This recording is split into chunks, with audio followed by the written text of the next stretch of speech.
हाँ जी, ਅੱਜ ਮੈਂ ਆਪ ਜੀ ਨੂੰ ਪੰਜਾਬੀ ਦੇ ਕੁਛ ਅਜਿਹੇ ਕੁਐਸਚਨ ਕਰਾਉਣ ਜਾ ਰਿਹਾ ਹਾਂ, ਜੋ ਕਿ ਬਹੁਤ ਜ਼ਿਆਦਾ ਇੰਪੋਰਟੈਂਟ ਕੁਐਸਚਨ ਨੇ। ਜ਼ਿਆਦਾਤਰ ਐਗਜ਼ਾਮ ਦੇ ਵਿੱਚ ਇਹਨਾਂ ਕੁਐਸਚਨਾਂ ਦੇ ਵਿੱਚੋਂ ਹੀ ਆਉਂਦਾ ਹੈ ਅਤੇ ਇਹਨਾਂ ਕੁਐਸਚਨਾਂ ਤੋਂ ਇਲਾਵਾ ਆਪਾਂ ਨੂੰ ਪੈਰਾਗ੍ਰਾਫ ਜ਼ਰੂਰ ਆਉਂਦੇ ਹਨ। ਉਹਦੇ ਵਿੱਚੋਂ ਤਾਂ ਤੁਸੀਂ ਬੜੀ ਆਸਾਨੀ ਨਾਲ ਉੱਤਰ ਲੱਭਣੇ ਹੁੰਦੇ ਹਨ ਅਤੇ ਉਹ ਤੁਸੀਂ ਲੱਭ ਲੈਂਦੇ ਹੋ। ਪਰ ਇਹ ਕੁਛ ਇੱਦਾਂ ਦੇ ਕੁਐਸਚਨ ਮੈਂ ਕਰਵਾ ਰਿਹਾ ਹਾਂ, ਜੋ ਆਪਾਂ ਨੂੰ ਪੰਜਾਬੀ ਦੇ ਵਿੱਚ ਆਉਂਦੇ ਹਨ ਅਤੇ ਕਈ ਵਾਰੀ ਆਪਣੇ ਉਹ ਕੁਐਸਚਨ ਗਲਤ ਹੋ ਜਾਂਦੇ ਹਨ। ਤਾਂ ਆਪਾਂ ਸ਼ੁਰੂ ਕਰਦੇ ਹਾਂ। ਦੇਖੋ, ਇਹਦੇ ਵਿੱਚ ਮੈਂ 200 ਕੁਐਸਚਨ ਕਵਰ ਕਰਨ ਦੀ ਕੋਸ਼ਿਸ਼ ਕੀਤੀ ਹੈ। ਪਹਿਲਾ ਕੁਐਸਚਨ ਦੇਖੋ ਹੈਗਾ, ਪੰਜਾਬੀ ਵਿੱਚ ਸ਼ੁੱਧ ਵਿਅੰਜਨ ਕਿੰਨੇ ਨੇ? 29 ਵਿਅੰਜਨ ਨੇ। ਪੰਜਾਬੀ ਵਿੱਚ ਸ਼ੁੱਧ ਜਿਹੜੇ ਸਵਰ ਕਿੰਨੇ ਹੁੰਦੇ ਨੇ? 10 ਨੇ। ਪੰਜਾਬੀ ਦੀ ਟਕਸਾਲੀ ਭਾਸ਼ਾ ਕਿਹੜੀ ਹੈ? ਮਾਝੀ ਹੈ। ਪੰਜਾਬੀ ਦੇ ਹੋਠੀ ਵਿਅੰਜਨ ਕਿਹੜੇ ਹਨ? ਪੱਪਾ, ਫੱਫਾ, ਬੱਬਾ, ਭੱਬਾ, ਮੰਮਾ। ਇਹੋ ਜਿਹੇ ਜਿਹੜੇ ਵਿਅੰਜਨ ਕਈ ਵਾਰੀ ਤੁਹਾਨੂੰ ਆ ਜਾਣ ਤਾਂ ਤੁਸੀਂ ਉਹਨਾਂ ਨੂੰ ਬੋਲ ਕੇ ਵੀ ਦੇਖ ਲਿਆ ਕਰੋ। ਠੀਕ ਹੈ ਜੀ। ਹੋਠੀ ਦੇ ਵਿੱਚ ਦੇਖੋ ਹੋਠ ਚੁਣਨੇ ਚਾਹੀਦੇ ਨੇ, ਤੁਸੀਂ ਬੋਲ ਕੇ ਦੇਖ ਲਓਗੇ ਤਾਂ ਵੀ ਤੁਸੀਂ ਇਹ ਇੱਦਾਂ ਦੇ ਕੁਐਸਚਨ ਲੱਭ ਸਕਦੇ ਹੋ। ਅੱਗੇ ਹੈ, ਪੰਜਾਬੀ ਦੇ ਢੱਕਵੇਂ ਵਿਅੰਜਨਾਂ ਦੀ ਗਿਣਤੀ 15।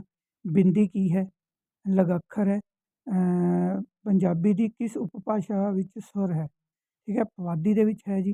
ਅੱਗੇ ਹੈ, ਪੰਜਾਬੀ ਵਾਕ ਦੀ ਤਰਤੀਬ ਕੀ ਹੈ? ਮਤਲਬ ਕਿ ਕਿਸ ਤਰ੍ਹਾਂ ਪੰਜਾਬੀ ਵਾਕ ਬਣਦਾ? ਸਭ ਤੋਂ ਪਹਿਲਾਂ ਉਹ 'ਚ ਕਰਤਾ ਹੁੰਦਾ, ਕਰਮ ਹੁੰਦਾ, ਫਿਰ ਕਿਰਿਆ ਹੁੰਦੀ ਹੈ ਜੀ। ਠੀਕ ਹੈ ਜੀ। ਇਸੇ ਤਰ੍ਹਾਂ ਅਗਲਾ ਕੁਐਸਚਨ ਹੈ, ਪੰਜਾਬੀ ਦੀ ਕਿਸ ਉਪਭਾਸ਼ਾ ਵਿੱਚ ਸਵਰ ਹੈ? ਠੀਕ ਹੈ, ਉਹ ਦੇਖੋ ਪੁਆਧੀ ਭਾਸ਼ਾ ਹੈਗੀ ਹੈ। ਕੁਐਸਚਨ ਦੇਖੋ ਰਿਪੀਟ ਹੋ ਗਿਆ।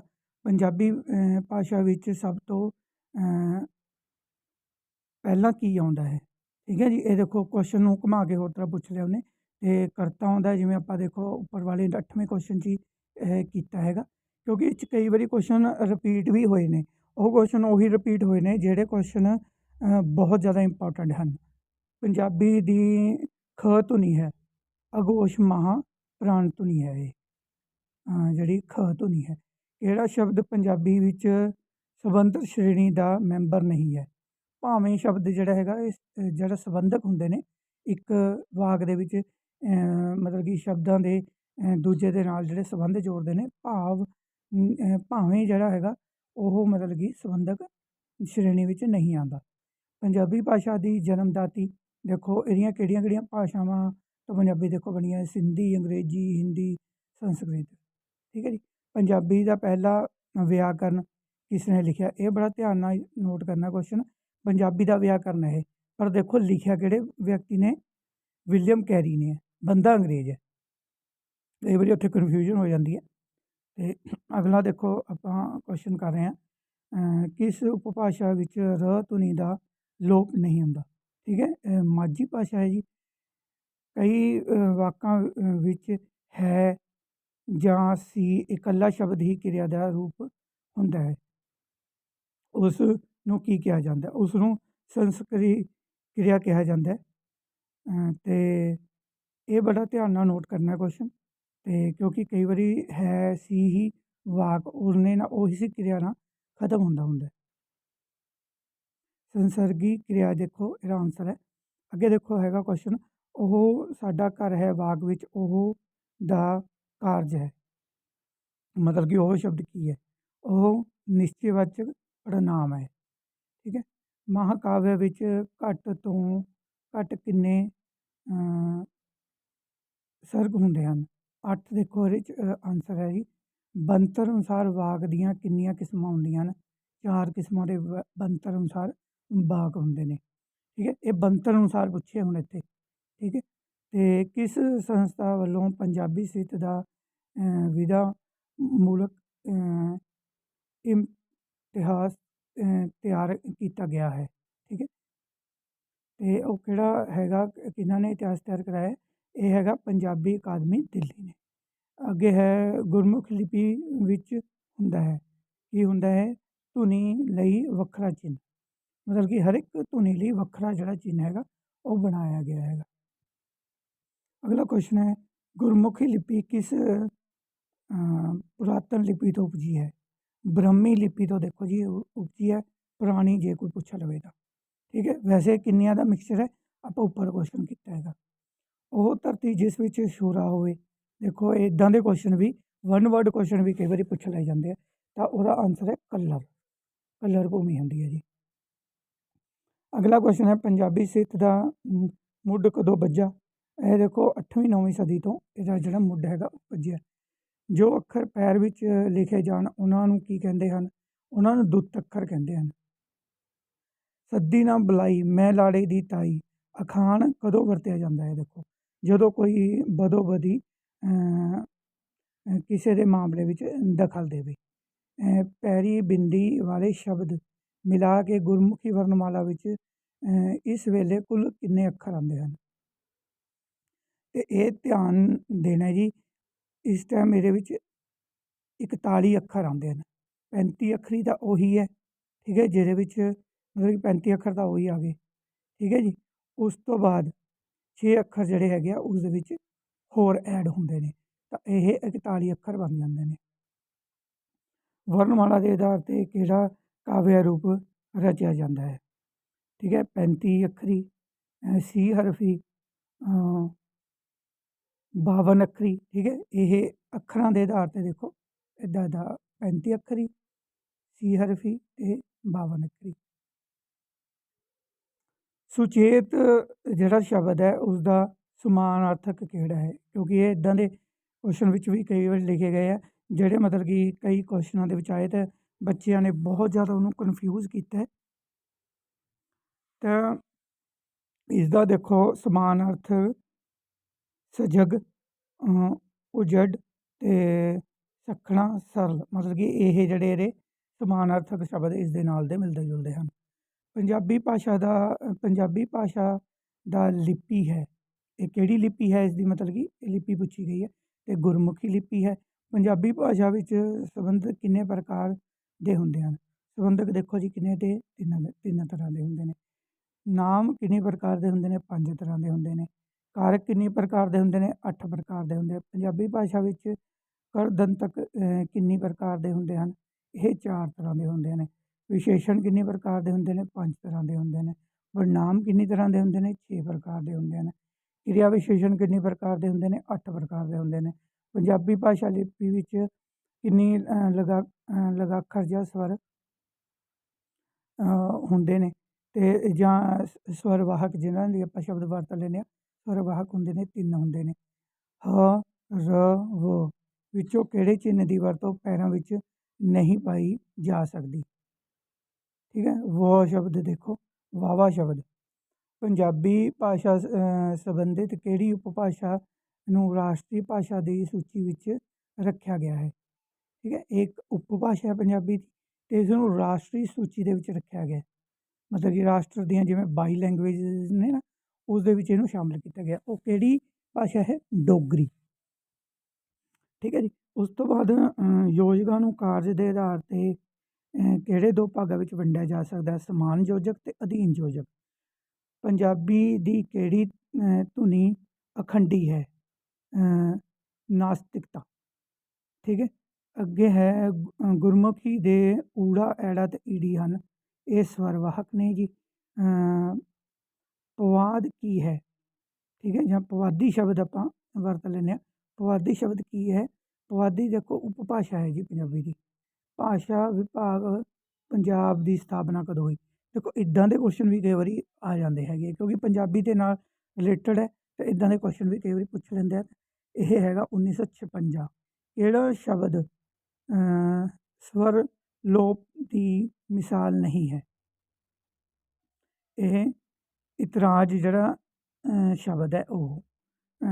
ਪੰਜਾਬੀ ਭਾਸ਼ਾ ਨੂੰ ਲਿਖਣ ਲਈ ਢੁਕਵੀਂ ਲਿਪੀ ਲਿਖੋ। ਠੀਕ ਹੈ, ਇਹ ਦੇਖੋ ਕੁਐਸਚਨ ਸਿੱਧਾ ਹੀ ਉਹਨੇ ਪਹਿਲਾਂ ਪੁੱਛ ਲਿਆ ਸੀ ਲਿਪੀ ਕਿਹੜੀ ਹੈ, ਹੁਣ ਉਹਨੇ ਪੁੱਛ ਲਿਆ ਢੁਕਵੀਂ ਲਿਪੀ ਕਿਹੜੀ ਹੈ। ਤਾਂ ਦੇਖੋ ਇਹਨਾਂ ਦਾ ਸੇਮ ਹੀ ਆਨਸਰ ਹੈ ਇੱਥੇ, ਅਤੇ ਉਹ ਕਿਹੜੀ ਹੈ ਲਿਪੀ? ਗੁਰਮੁਖੀ ਲਿਪੀ ਹੈ। ਅੱਗੇ ਦੇਖੋ ਪੰਜਾਬੀ ਭਾਸ਼ਾ ਦੀ ਦੇਖੋ ਇੱਕ ਹੋਰ ਵਿਸ਼ੇਸ਼ਤਾ ਵੀ ਕਿਹੜੀ ਹੈ, ਉਹ ਹੈਗੀ ਹੈ ਵਿਯੋਗਾਤਮਕ ਭਾਸ਼ਾ ਹੈਗੀ ਹੈ ਇਹ। ਪੰਜਾਬੀ ਭਾਸ਼ਾ ਵਿੱਚ ਕਿਹੜੇ ਯੁਕਤ ਸਵਰ ਹਨ? ਜਿਹੜੇ ਸੰਯੁਕਤ ਸਵਰ ਹਨ ਉਹ ਹੈ ਐ ਅਤੇ ਔ। ਇੱਕ ਮੱਛੀ ਸਾਰਾ ਜਲ ਗੰਦਾ ਕਰ ਦਿੰਦੀ ਹੈ ਦਾ ਅਰਥ ਹੈ ਇੱਕ ਆਦਮੀ ਦੀ ਭੈੜੀ ਕਰਤੂਤ। ਮਤਲਬ ਕਿ ਇਸ ਨੂੰ ਇਸ ਤਰ੍ਹਾਂ ਦੇ ਵੀ ਕਈ ਵਾਰੀ ਅਖਾਣ ਜਾਂ ਇਸ ਤਰ੍ਹਾਂ ਦੀਆਂ ਚੀਜ਼ਾਂ ਵੀ ਜਿਹੜੀਆਂ ਦੇਖੋ ਪੇਪਰਾਂ ਦੇ ਵਿੱਚ ਪੁੱਛ ਲਈਆਂ ਜਾਂਦੀਆਂ। ਪੰਜਾਬੀ ਦੀ ਕਿਹੜੀ ਉਪਭਾਸ਼ਾ ਵਿੱਚ ਵਿਅੰਜਨ ਲੋਪ ਤੇ ਵਿਅੰਜਨ ਆਰਾਮ ਦੀ ਰੁਚੀ ਮਿਲਦੀ ਹੈ? ਮਾਝੀ ਭਾਸ਼ਾ ਦੇਖੋ ਇਸ ਦੇ ਵਿੱਚ ਮਿਲਦੀ ਹੈ। ਇਹਨਾਂ ਵਿੱਚੋਂ ਕਿਹੜੀ ਪੁਆਧੀ ਦੀ ਸਹਾਇਕ ਕਿਰਿਆ ਨਹੀਂ ਹੈ? ਸੀ ਸ਼ਬਦ ਦੇਖੋ ਸਹਾਇਕ ਕਿਰਿਆ ਨਹੀਂ ਹੈ। ਕਿਹੜੀ ਉਪਭਾਸ਼ਾ ਦੀ? ਪੁਆਧੀ ਦੀ। ਦੇਖੋ ਹੁਣ ਕੁਐਸਚਨ ਪੁੱਛ ਲਿਆ ਗਿਆ, ਆਕਰਮਕ ਕਿਰਿਆ ਹੈ ਜਿਸ ਵਿੱਚ ਕਰਤਾ ਤਾਂ ਹੋਵੇ ਪਰ ਕਰਮ ਨਾ ਹੋਵੇ। ਠੀਕ ਹੈ, ਆਕਰਮਕ ਕਿਰਿਆ ਕਿਸ ਵਾਕ ਦੇ ਵਿੱਚ ਜਿਹੜੀ ਹੁੰਦੀ ਹੈ ਉਹ ਆਪਾਂ ਨੇ ਲੱਭਣੀ ਹੈ। ਤਾਂ ਉਸ ਦੇ ਵਿੱਚ ਦੇਖੋ ਕਰਤਾ ਤਾਂ ਹੋਏਗਾ ਪਰ ਕਰਮ ਨਹੀਂ ਹੋਵੇਗਾ। ਠੀਕ ਹੈ, ਸਕਰਮਕ ਕਿਰਿਆ ਫਿਰ ਕਿਹੜੀ ਹੋਏਗੀ? ਜਿਸ ਵਿੱਚ ਕਿਰਿਆ ਦਾ ਕਰਤਾ ਅਤੇ ਕਰਮ ਦੋਨੇ ਹੋਣਗੇ। ਠੀਕ ਹੈ, ਅੱਗੇ ਦੇਖੋ ਮਲਵਈ ਵਿੱਚ ਵ ਧੁਨੀ ਵਾਵੇ ਦੀ ਜਿਹੜੀ ਧੁਨੀ ਦਾ ਉਚਾਰਨ ਕੀਤਾ ਜਾਂਦਾ ਹੈ ਬ ਨਾਲ। ਠੀਕ ਹੈ, ਵ ਨੂੰ ਬ ਨਾਲ ਬੋਲਿਆ ਜਾਂਦਾ ਹੈ।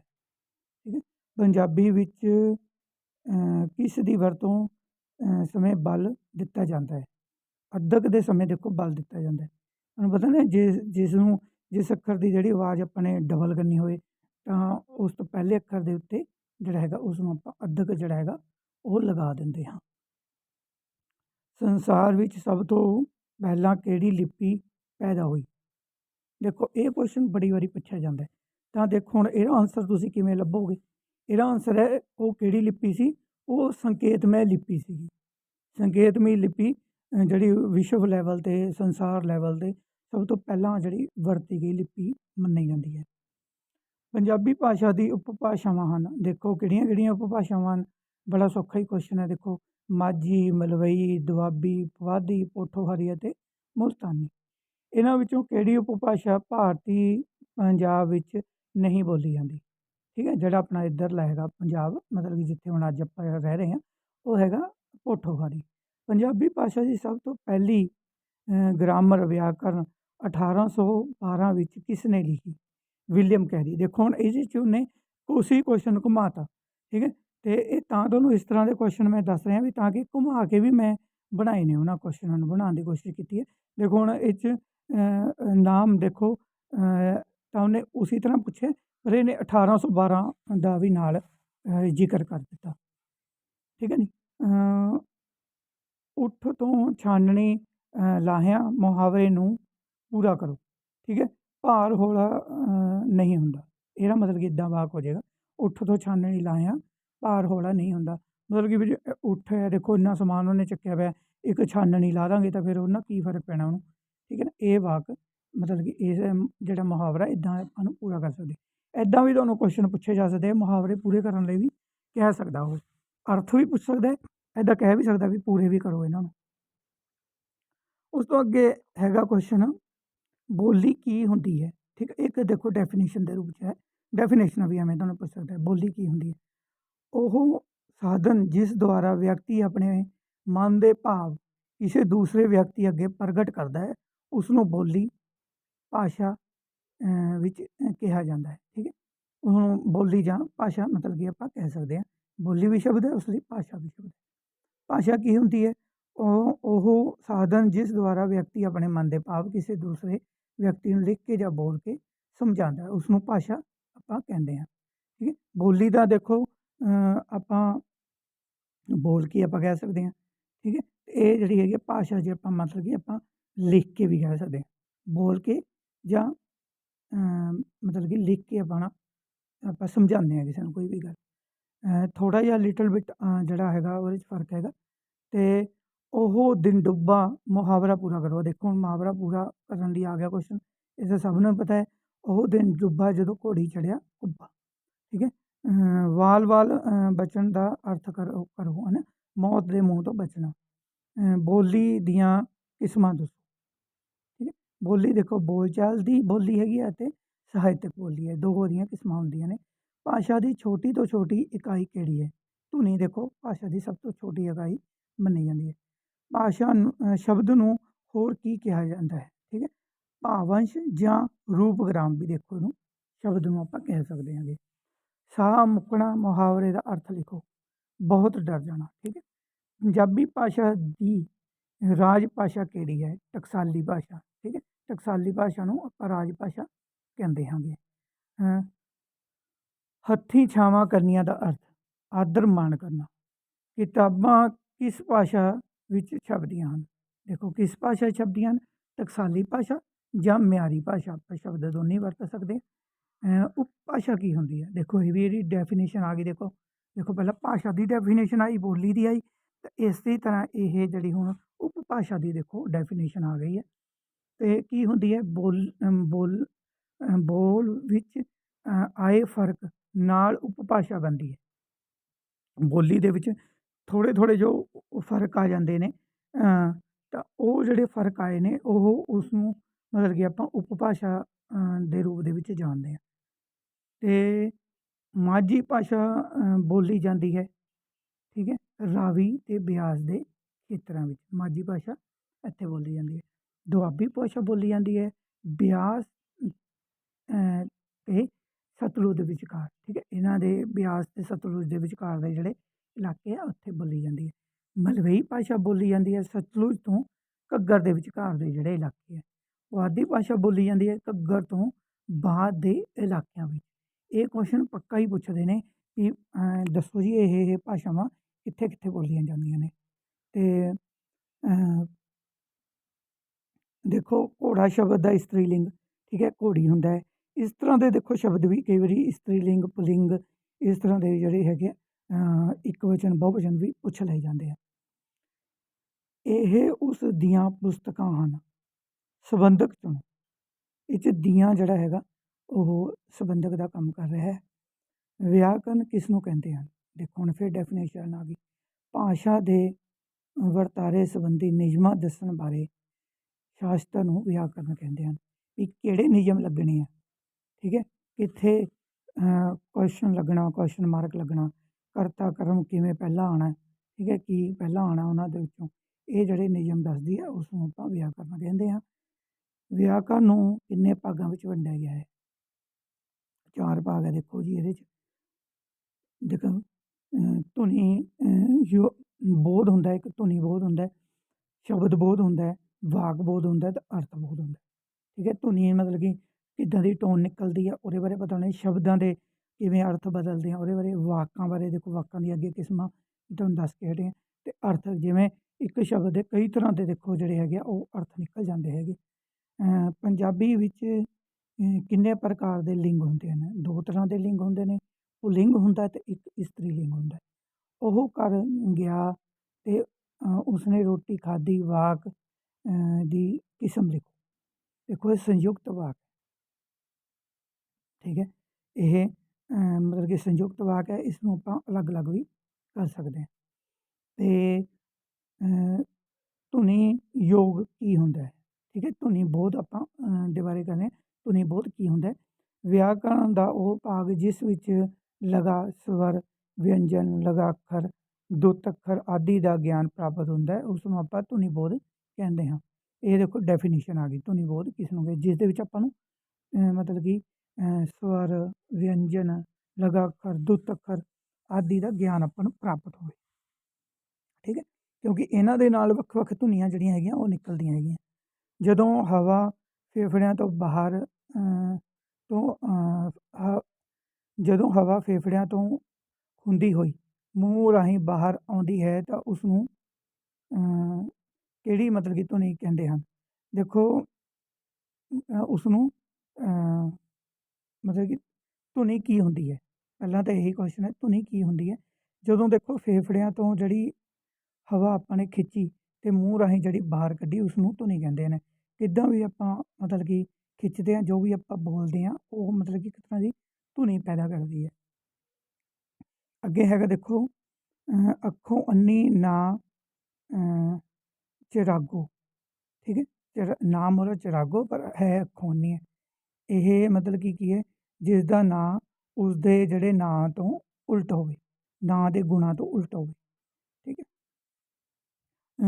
ਕੁੜੀ ਨੇ ਕੁੱਤੇ ਨੂੰ ਰੋਟੀ ਪਾਈ, ਕਿਹੜਾ ਕਾਰਕ ਹੈ? ਇਹ ਸੰਪਰਦਾਨ ਕਾਰਕ ਹੈ। ਦੇਖੋ ਇਹਦੇ 'ਚ ਧੁਨੀ ਦੀਆਂ ਕਿੰਨੀਆਂ ਅਵਸਥਾਵਾਂ ਹੁੰਦੀਆਂ ਨੇ? ਧੁਨੀ ਉਪਚਾਰ, ਧੁਨੀ ਸੰਚਾਰ, ਧੁਨੀ ਗ੍ਰਹਿਣ। ਖੰਡੀ ਕੀ ਹੁੰਦਾ ਹੈ? ਦੇਖੋ ਖੰਡੀ ਸ਼ਬਦ ਆ ਗਿਆ ਇੱਥੇ, ਜਿਸ ਅੱਖਰ ਨੂੰ ਸੁਤੰਤਰ ਰੂਪ ਵਿੱਚ ਵਿਚਰ ਸਕਦੇ ਹਨ ਅਤੇ ਜਿਸ ਦਾ ਕੋਈ ਵੀ ਆਪਣਾ ਸਵਰੂਪ ਹੁੰਦਾ ਹੈ, ਉਸ ਨੂੰ ਖੰਡੀ ਕਹਿੰਦੇ ਨੇ। ਅਤੇ ਉਸ ਤੋਂ ਬਾਅਦ ਮਤਲਬ ਕਿ ਸੁਤੰਤਰ ਰੂਪ ਦੇ ਵਿੱਚ ਵਿਚਰ ਸਕਦੀਆਂ ਹਨ ਅਤੇ ਕੋਈ ਵੀ ਆਪਣਾ ਜਿਹਨਾਂ ਦਾ ਸਵਰੂਪ ਹੋਵੇ। ਅੱਛਾ, ਹੁਣ ਦੇਖੋ ਅਖੰਡੀ ਫਿਰ ਉਸ ਤੋਂ ਉਲਟ ਹੋਣਗੀਆਂ ਹਨ। ਅਤੇ ਮੇਜ਼, ਪਤੀਲਾ, ਪੱਖਾ, ਘੜਾ ਆਦਿ ਲਿੰਗ ਦੇ ਕਿਹੜੇ ਵਰਗ ਨਾਲ ਸੰਬੰਧ ਰੱਖਦੇ ਹਨ? ਇਹ ਜਿਹੜੇ ਹੈਗੇ ਆ ਵਿਆਕਰਨ ਲਿੰਗ ਜਿਹੜਾ ਹੈਗਾ ਇਹਨਾਂ ਦਾ ਆ ਜਾਂਦਾ ਹੈ। ਦੋਹਾਂ ਮੁੰਡਿਆਂ ਨੂੰ ਇਨਾਮ ਮਿਲਿਆ ਵਿੱਚ ਸੰਬੰਧਕ ਦੀ ਤਲਾਸ਼ ਕਰੋ। ਨੂੰ ਸੰਬੰਧਕ ਇਹਦੇ ਵਿੱਚ ਦੇਖੋ ਹੈਗਾ ਨਾ, ਦੋ ਮੁੰਡਿਆਂ ਨੂੰ ਜਿਹੜਾ ਇਹਦੇ ਵਿੱਚ ਹੈਗਾ ਉਹ ਸੰਬੰਧਕ ਹੈਗਾ। ਅਖੰਡੀ ਕੀ ਹੁੰਦਾ ਹੈ? ਦੇਖੋ ਹੁਣ ਪਹਿਲਾਂ ਖੰਡੀ ਪੁੱਛਿਆ ਸੀ, ਹੁਣ ਅਖੰਡੀ ਹੋ ਗਿਆ। ਦੇਖੋ ਉਹਦੇ ਉਲਟੀ ਹੋਏਗਾ। ਦੇਖੋ ਇਸ ਦਾ ਆਪਣਾ ਸਵਰੂਪ ਨਹੀਂ ਹੁੰਦਾ। ਇਹ ਖੰਡੀ ਧੁਨੀਆਂ ਦੀ ਵਰਤੋਂ ਨਾਲ ਮਦਦ ਵਿੱਚ ਆਉਂਦੀਆਂ ਹਨ। ਅੱਗੇ ਹੈ ਸਵਰ ਕੀ ਹੁੰਦਾ ਹੈ? ਜਦੋਂ ਹਵਾ ਬਿਨਾਂ ਰੁਕਾਵਟ ਤੋਂ ਬਾਹਰ ਆਉਂਦੀ ਹੈ ਉਸਨੂੰ ਸਵਰ ਕਿਹਾ ਜਾਂਦਾ ਹੈ। ਪੰਜਾਬੀ ਵਿੱਚ ਹੁਣ ਕਿਹੜੇ ਸਵਰ ਅੱਖਰ ਨੇ, ਇਹ ਵੀ ਪੁੱਛਿਆ ਜਾ ਸਕਦਾ ਕੁਐਸਚਨ। ਊੜਾ, ਐੜਾ, ਈੜੀ। ਦੇਖੋ ਇਹਨੂੰ ਬੋਲਣ ਸਮੇਂ ਆਪਾਂ ਨੂੰ ਕੋਈ ਰੁਕਾਵਟ ਨਹੀਂ ਆਉਂਦੀ, ਬਿਲਕੁਲ ਸਿੱਧਾ ਨਿਕਲਦੇ ਨੇ ਇਹ ਆਪਣੇ ਮੂੰਹ ਦੇ ਵਿੱਚੋਂ। ਇਹ ਸ਼ਬਦ ਬੋਲ ਕੇ ਦੇਖ ਲਿਆ ਕਰੋ, ਠੀਕ ਹੈ ਨਾ। ਸਵਰ ਧੁਨੀਆਂ ਕਿਹੜੀਆਂ ਹੁੰਦੀਆਂ ਨੇ? ਦੇਖੋ ਜਦੋਂ ਇਹਨਾਂ ਦੇ ਨਾਲ ਇੱਕ ਊ, ਓ, ਅ, ਆ, ਐ, ਔ, ਈ, ਈ, ਠੀਕ ਹੈ। ਇਹ ਦੇਖੋ ਇਹਨਾਂ ਦੇ ਨਾਲ ਜਿਹੜੀਆਂ ਮਤਲਬ ਕਿ ਮਾਤਰਾਵਾਂ ਜਿਹੜੀਆਂ ਹੈਗੀਆਂ ਲੱਗ ਗਈਆਂ ਤਾਂ ਇਹ ਜਿਹੜੀਆਂ ਸਵਰ ਧੁਨੀਆਂ ਬਣ ਜਾਂਦੀਆਂ ਨੇ। ਠੀਕ ਹੈ, ਸਵਰ ਧੁਨੀਆਂ ਪੁੱਛੇ ਤਾਂ ਮਤਲਬ ਕਿ ਉਹ ਤੁਸੀਂ ਇਹਨਾਂ ਦਾ ਨਾਮ ਦੱਸ ਦੇਣਾ, ਅਤੇ ਜੇ ਤੁਹਾਨੂੰ ਉਹ ਸਵਰ ਪੁੱਛੇ ਤਾਂ ਉਹ ਊੜਾ, ਐੜਾ, ਈੜੀ ਹੀ ਹਨ। ਗੰਗਾ ਗਏ, ਗੰਗਾ ਰਾਮ, ਜਮਨਾ ਗਏ, ਦਾਸ ਦਾ ਅਰਥ ਦੱਸਣਾ ਹੈ। ਮੌਕਾ ਪ੍ਰਸਤ ਅਤੇ ਬੇਮੁੱਲੇ ਲਈ ਵਰਤਿਆ ਜਾਂਦਾ ਹੈ। ਊਣਾ ਦਾ ਅਰਥ ਕੀ ਹੈ? ਠੀਕ ਹੈ, ਊਣਾ ਸ਼ਬਦ ਕਈ ਵਾਰੀ ਵਰਤ ਲਿਆ ਗਿਆ। ਇੱਕ ਦੋ ਪੇਪਰਾਂ 'ਚ ਊਣਾ ਸ਼ਬਦ ਆਇਆ ਅਤੇ ਬੱਚਿਆਂ ਨੂੰ ਪਤਾ ਹੀ ਨਹੀਂ ਲੱਗਿਆ ਕਿ ਊਣਾ ਸ਼ਬਦ ਕੀ ਹੈ। ਊਣੇ ਦਾ ਅਰਥ ਹੁੰਦਾ ਹੈ ਘੱਟ। ਠੀਕ ਹੈ, ਕੋਝਾ ਸ਼ਬਦ ਇਹ ਵੀ ਕਈ ਵਾਰੀ ਆਇਆ ਅਤੇ ਇਸ ਦਾ ਅਰਥ ਹੈਗਾ ਕਰੂਪ, ਮਤਲਬ ਕਿ ਜੋ ਸੋਹਣਾ ਨਾ ਹੋਵੇ। ਕੋਝਾ ਸ਼ਬਦ ਇਸ ਲਈ ਵਰਤਿਆ ਗਿਆ, ਕਰੂਪ ਸ਼ਬਦ। ਹਸਵ ਕੀ ਹੁੰਦਾ ਹੈ? ਜਿਸ ਦੇ ਉਚਾਰਨ ਵਿੱਚ ਸਮਾਂ ਘੱਟ ਲੱਗਦਾ ਹੈ ਉਸ ਨੂੰ ਹਸਵ ਕਿਹਾ ਜਾਂਦਾ ਹੈ। ਠੀਕ ਹੈ, ਤੁੱਛ ਦਾ ਕੀ ਅਰਥ ਹੈ? ਅਦਨਾ ਸ਼ਬਦ ਇਹਦੇ ਵਾਸਤੇ ਵਰਤਦੇ। ਅਦਨਾ ਸ਼ਬਦ ਤੁੱਛ ਆਪਾਂ ਕਹਿੰਦੇ ਛੋਟਾ ਜਿਹਾ ਹੈ, ਤੁੱਛ। ਠੀਕ ਹੈ, ਵਿਅੰਜਨ ਕੀ ਹੁੰਦੇ ਹਨ? ਠੀਕ ਹੈ, ਵਿਅੰਜਨ ਸ਼ਬਦ ਦੀ ਦੇਖੋ ਡੈਫੀਨੇਸ਼ਨ ਪੁੱਛ ਲਈ। ਜਦੋਂ ਹਵਾ ਉਚਾਰਨ ਅੰਗਾਂ ਵਿੱਚ ਰਗੜ ਪੈਦਾ ਕਰਦੀ ਹੈ ਤਾਂ ਉਸ ਨੂੰ ਵਿਅੰਜਨ ਕਹਿੰਦੇ ਹਨ। ਇਹ ਦੇਖੋ ਜਿਸ 'ਚ ਰਗੜ ਨਹੀਂ ਪੈਦਾ ਕਰਦੀ, ਸਿੱਧੀ ਬਾਹਰ ਨਿਕਲਦੀ ਹੈ, ਉਹ ਸਵਰ ਹੈ, ਸਵਰ ਨੇ। ਅਤੇ ਇਹ ਦੇਖੋ ਹੁਣ ਵਿਅੰਜਨ ਨੇ। ਵਿਅੰਜਨਾਂ ਨੂੰ ਕਿੰਨੇ ਭਾਗਾਂ ਵਿੱਚ ਵੰਡਿਆ ਗਿਆ? ਦੇਖੋ ਵਿਅੰਜਨਾਂ ਦੀਆਂ ਵੀ ਅੱਗੇ ਕਿਸਮਾਂ ਹੈਗੀਆਂ। ਠੀਕ ਹੈ, 3 ਭਾਗਾਂ ਵਿੱਚ ਵੰਡਿਆ ਗਿਆ। ਉਚਾਰਨ ਸਥਾਨ, ਰੋਕ ਦੇ ਆਧਾਰ 'ਤੇ ਅਤੇ ਉਚਾਰਨ ਲਹਿਜੇ ਦੇ ਆਧਾਰ 'ਤੇ। ਠੀਕ ਹੈ, ਹੁਣ ਦੇਖੋ ਅੱਗੇ ਕਿੰਨੇ ਤਰ੍ਹਾਂ ਦੇ ਉਹਨੇ ਵਿਅੰਜਨ ਦੇਖੋ ਐਕਸਪਲੇਨ ਕਰਨ ਦੀ ਕੋਸ਼ਿਸ਼ ਕੀਤੀ ਹੈ। ਦੇਖੋ ਡਕਵੇਂ ਵਿਅੰਜਨ। ਠੀਕ ਹੈ, ਡਕਵੇਂ ਵਿਅੰਜਨ ਕੀ ਹੁੰਦੇ ਨੇ? ਜਦੋਂ ਹਵਾ ਨੂੰ ਰੋਕ ਕੇ ਛੱਡਿਆ ਜਾਂਦਾ ਹੈ ਤਾਂ ਉਸ ਨੂੰ ਡਕਵੇਂ ਵਿਅੰਜਨ ਕਹਿੰਦੇ ਹਨ। ਪਹਿਲਾਂ ਡੱਕ ਲਏ ਫਿਰ ਛੱਡਤੇ। ਠੀਕ ਹੈ, ਡਕਵੇਂ ਵਿਅੰਜਨ। ਦੇਖੋ ਇਹਦੇ 'ਚ ਆ ਵਿਅੰਜਨਾਂ ਦੇ ਉਹ ਲਿਖੇ ਵੀ ਹੋਏ ਚਿੰਨ੍ਹ ਵੀ ਆਪਾਂ ਨੂੰ ਦੱਸੇ ਹੋਏ। ਚੱਚਾ, ਚੱਛਾ, ਜੱਜਾ, ਟੈਂਕਾ, ਠੱਠਾ, ਡੱਡਾ, ਤੱਤਾ, ਥੱਥਾ, ਦੱਦਾ, ਪੱਪਾ, ਫੱਫਾ ਅਤੇ ਦੱਦਾ। ਦੇਖੋ ਪਹਿਲਾਂ ਇੱਕ ਵਾਰੀ ਹਵਾ ਰੋਕੀ ਜਾਂਦੀ ਹੈ ਫਿਰ ਛੱਡੀ ਜਾਂਦੀ ਹੈ। ਦੇਖੋ ਕੁੜੱਤਣ ਸ਼ਬਦ ਕਈ ਵਾਰੀ ਪੁੱਛ ਲੈਂਦੇ ਆ, ਇਹਦਾ ਵਿਰੋਧੀ ਸ਼ਬਦ ਦੱਸੋ ਜੀ। ਅਤੇ ਮਿਠਾਸ ਹੈ, ਇਹ ਕਈ ਵਾਰੀ ਤਾਂ ਇਹ ਵਰਣਨ ਕੀਤੇ, ਕਈ ਵਾਰੀ ਨਾ ਇੱਦਾਂ ਦੇ ਇਹੀ ਆ ਜਾਂਦੇ ਆ ਜੀ। ਅਤੇ ਇਹ ਆਏ ਹੋਏ ਨੇ ਪਹਿਲਾਂ ਪੇਪਰਾਂ ਦੇ ਵਿੱਚੋਂ, ਤਾਂ ਇੱਥੇ ਐਕਸਪਲੇਨ ਕਰਨ ਦੀ ਕੋਸ਼ਿਸ਼ ਕੀਤੀ ਗਈ ਹੈ। ਕਿਹੜਾ ਸ਼ਬਦ ਕਿਸੇ ਨਾਮ ਦੀ ਥਾਂ 'ਤੇ ਵਰਤਿਆ ਜਾਂਦਾ ਹੈ ਉਸ ਨੂੰ ਕੀ ਕਹਿੰਦੇ ਹਨ? ਨਾਮ ਦੀ ਥਾਂ 'ਤੇ ਵਰਤਿਆ ਜਾਊਗਾ ਤਾਂ ਕੀ ਕਹਿੰਦੇ ਹਨ? ਪੜਨਾਮ ਕਹਿੰਦੇ ਹਨ। ਦੇਖੋ ਲਗਾਂ ਜਾਂ ਲਗਾ ਮਾਤਰਾਵਾਂ ਕੀ ਹੁੰਦੀਆਂ ਨੇ? ਇਹਦੇ ਬਾਰੇ ਡੈਫੀਨੇਸ਼ਨ ਹੈ। ਉਹ ਲਿਪੀ ਚਿੰਨ੍ਹ ਹਨ ਜਦੋਂ ਕਿਸੇ ਨਾਂ ਜਾਂ ਕਿਸੇ ਅੱਖਰ ਨਾਲ ਵਰਤੋਂ ਵਿੱਚ ਆਉਂਦੇ ਹਨ। ਠੀਕ ਹੈ, ਇਹ ਅੱਖਰ ਜਿਹਨ ਦੇਖੋ ਪਹਿਲਾਂ ਆਪਾਂ ਤੁਹਾਨੂੰ ਲਗਾ ਕੇ ਦੇਖੋ ਉੱਪਰ ਦੱਸੇ ਹੋਏ ਹੈ ਨਾ, ਉਹੀ ਵਾਲੇ ਆਹ ਦੇਖੋ ਇਹਨਾਂ ਦੇ ਮੈਂ ਥੋੜ੍ਹਾ ਜਿਹਾ ਇਹਨੂੰ ਆ ਦੇਖੋ ਵੱਡਾ ਕਰਦਾ, ਤੁਸੀਂ ਇੱਥੇ ਦੇਖ ਸਕਦੇ ਹੋ, ਠੀਕ ਹੈ। ਇਹ 'ਚ ਘਨੌੜ ਹੈ, ਹੋੜ ਹੈ, ਆ ਦੀ ਆਵਾਜ਼ ਹੈ, ਅਤੇ ਐ ਦੀ ਹੈ, ਅਤੇ ਔ ਦੀ ਹੈ, ਅਤੇ ਈ ਦੀ ਹੈ, ਠੀਕ ਹੈ। ਅੱਛਾ ਅੱਗੇ ਹੈ ਲਗਾਖਰ ਕੀ ਹੁੰਦੇ ਹਨ, ਠੀਕ ਹੈ, ਠੀਕ ਹੈ। ਉਹ ਲਗਾ ਆ ਗਈਆਂ, ਹੁਣ ਲਗਾਖਰ ਆ ਗਏ। ਦੇਖੋ ਬਿੰਦੀ, ਟਿੱਪੀ, ਅੱਧਕ, ਠੀਕ ਹੈ, ਇਹ ਲਗਾਖਰ ਨੇ। ਨਰ ਅਤੇ ਮਾਦਾ ਦੇ ਭੇਦ ਨੂੰ ਪੰਜਾਬੀ ਵਿਆਕਰਨ ਵਿੱਚ ਕਿਹਾ ਜਾਂਦਾ ਹੈ, ਕੀ ਕਿਹਾ ਜਾਂਦਾ ਹੈ? ਲਿੰਗ ਭੇਦ, ਠੀਕ ਹੈ। ਉਸ ਤੋਂ ਬਾਅਦ ਦਿਓਰ ਸ਼ਬਦ ਦਾ ਇਸਤਰੀ ਲਿੰਗ, ਠੀਕ ਹੈ, ਦਿਓਰ ਦਾ ਦੇਖੋ ਦਰਾਣੀ। ਅੱਛਾ, ਰੂਪ ਦੇ ਪੱਖ ਤੋਂ ਜਿਹੜਾ ਸੰਬੰਧਕਾਂ ਦੀਆਂ ਕਿੰਨੀਆਂ ਸ਼੍ਰੇਣੀਆਂ ਹੁੰਦੀਆਂ ਨੇ? ਦੇਖੋ 2 ਸ਼੍ਰੇਣੀਆਂ ਨੇ, ਵਿਕਾਰੀ ਸ਼ਬਦ ਨੇ ਅਤੇ ਇੱਕ ਅਵਿਕਾਰੀ ਹੈਗਾ, ਦੇਖੋ, ਠੀਕ ਹੈ ਜੀ। ਅੱਛਾ, ਦੁੱਤ ਅੱਖਰ ਕੀ ਹੁੰਦੇ ਨੇ? ਜਦੋਂ ਕਿਸੇ ਅੱਖਰ ਨੂੰ ਕਿਸੇ ਹੋਰ ਅੱਖਰ ਨਾਲ ਜੋੜਿਆ ਜਾਂਦਾ ਹੈ ਤਾਂ ਦੁੱਤ ਅੱਖਰ ਅਖਵਾਉਂਦੇ ਹਨ। ਕਿਸੇ ਅੱਖਰ ਦੇ ਪੈਰ ਵਿੱਚ ਪੈਣ ਵਾਲੇ ਅੱਖਰਾਂ ਨੂੰ ਦੁੱਤ ਅੱਖਰ ਕਹਿੰਦੇ ਹਨ। ਪੰਜਾਬੀ ਭਾਸ਼ਾ ਦੀ ਲਿਪੀ ਕਿਹੜੀ ਹੈ? ਦੇਖੋ ਫਿਰ ਦੁਬਾਰਾ ਕੁਐਸਚਨ ਉਹ ਆ ਗਿਆ, ਇਹ ਗੁਰਮੁਖੀ ਲਿਪੀ ਹੈ। ਗੁਰਮੁਖੀ ਲਿਪੀ ਦਾ ਮੋਢੀ ਕਿਸ ਨੂੰ ਮੰਨਿਆ ਜਾਂਦਾ ਹੈ? ਗੁਰੂ ਅੰਗਦ ਦੇਵ ਜੀ ਨੂੰ ਦੇਖੋ ਮੰਨਿਆ ਜਾਂਦਾ ਹੈ। ਭਾਸ਼ਾ ਦੀ ਛੋਟੀ ਤੋਂ ਛੋਟੀ ਸਾਰਥਕ ਇਕਾਈ ਨੂੰ ਕੀ ਕਹਿੰਦੇ ਹਨ?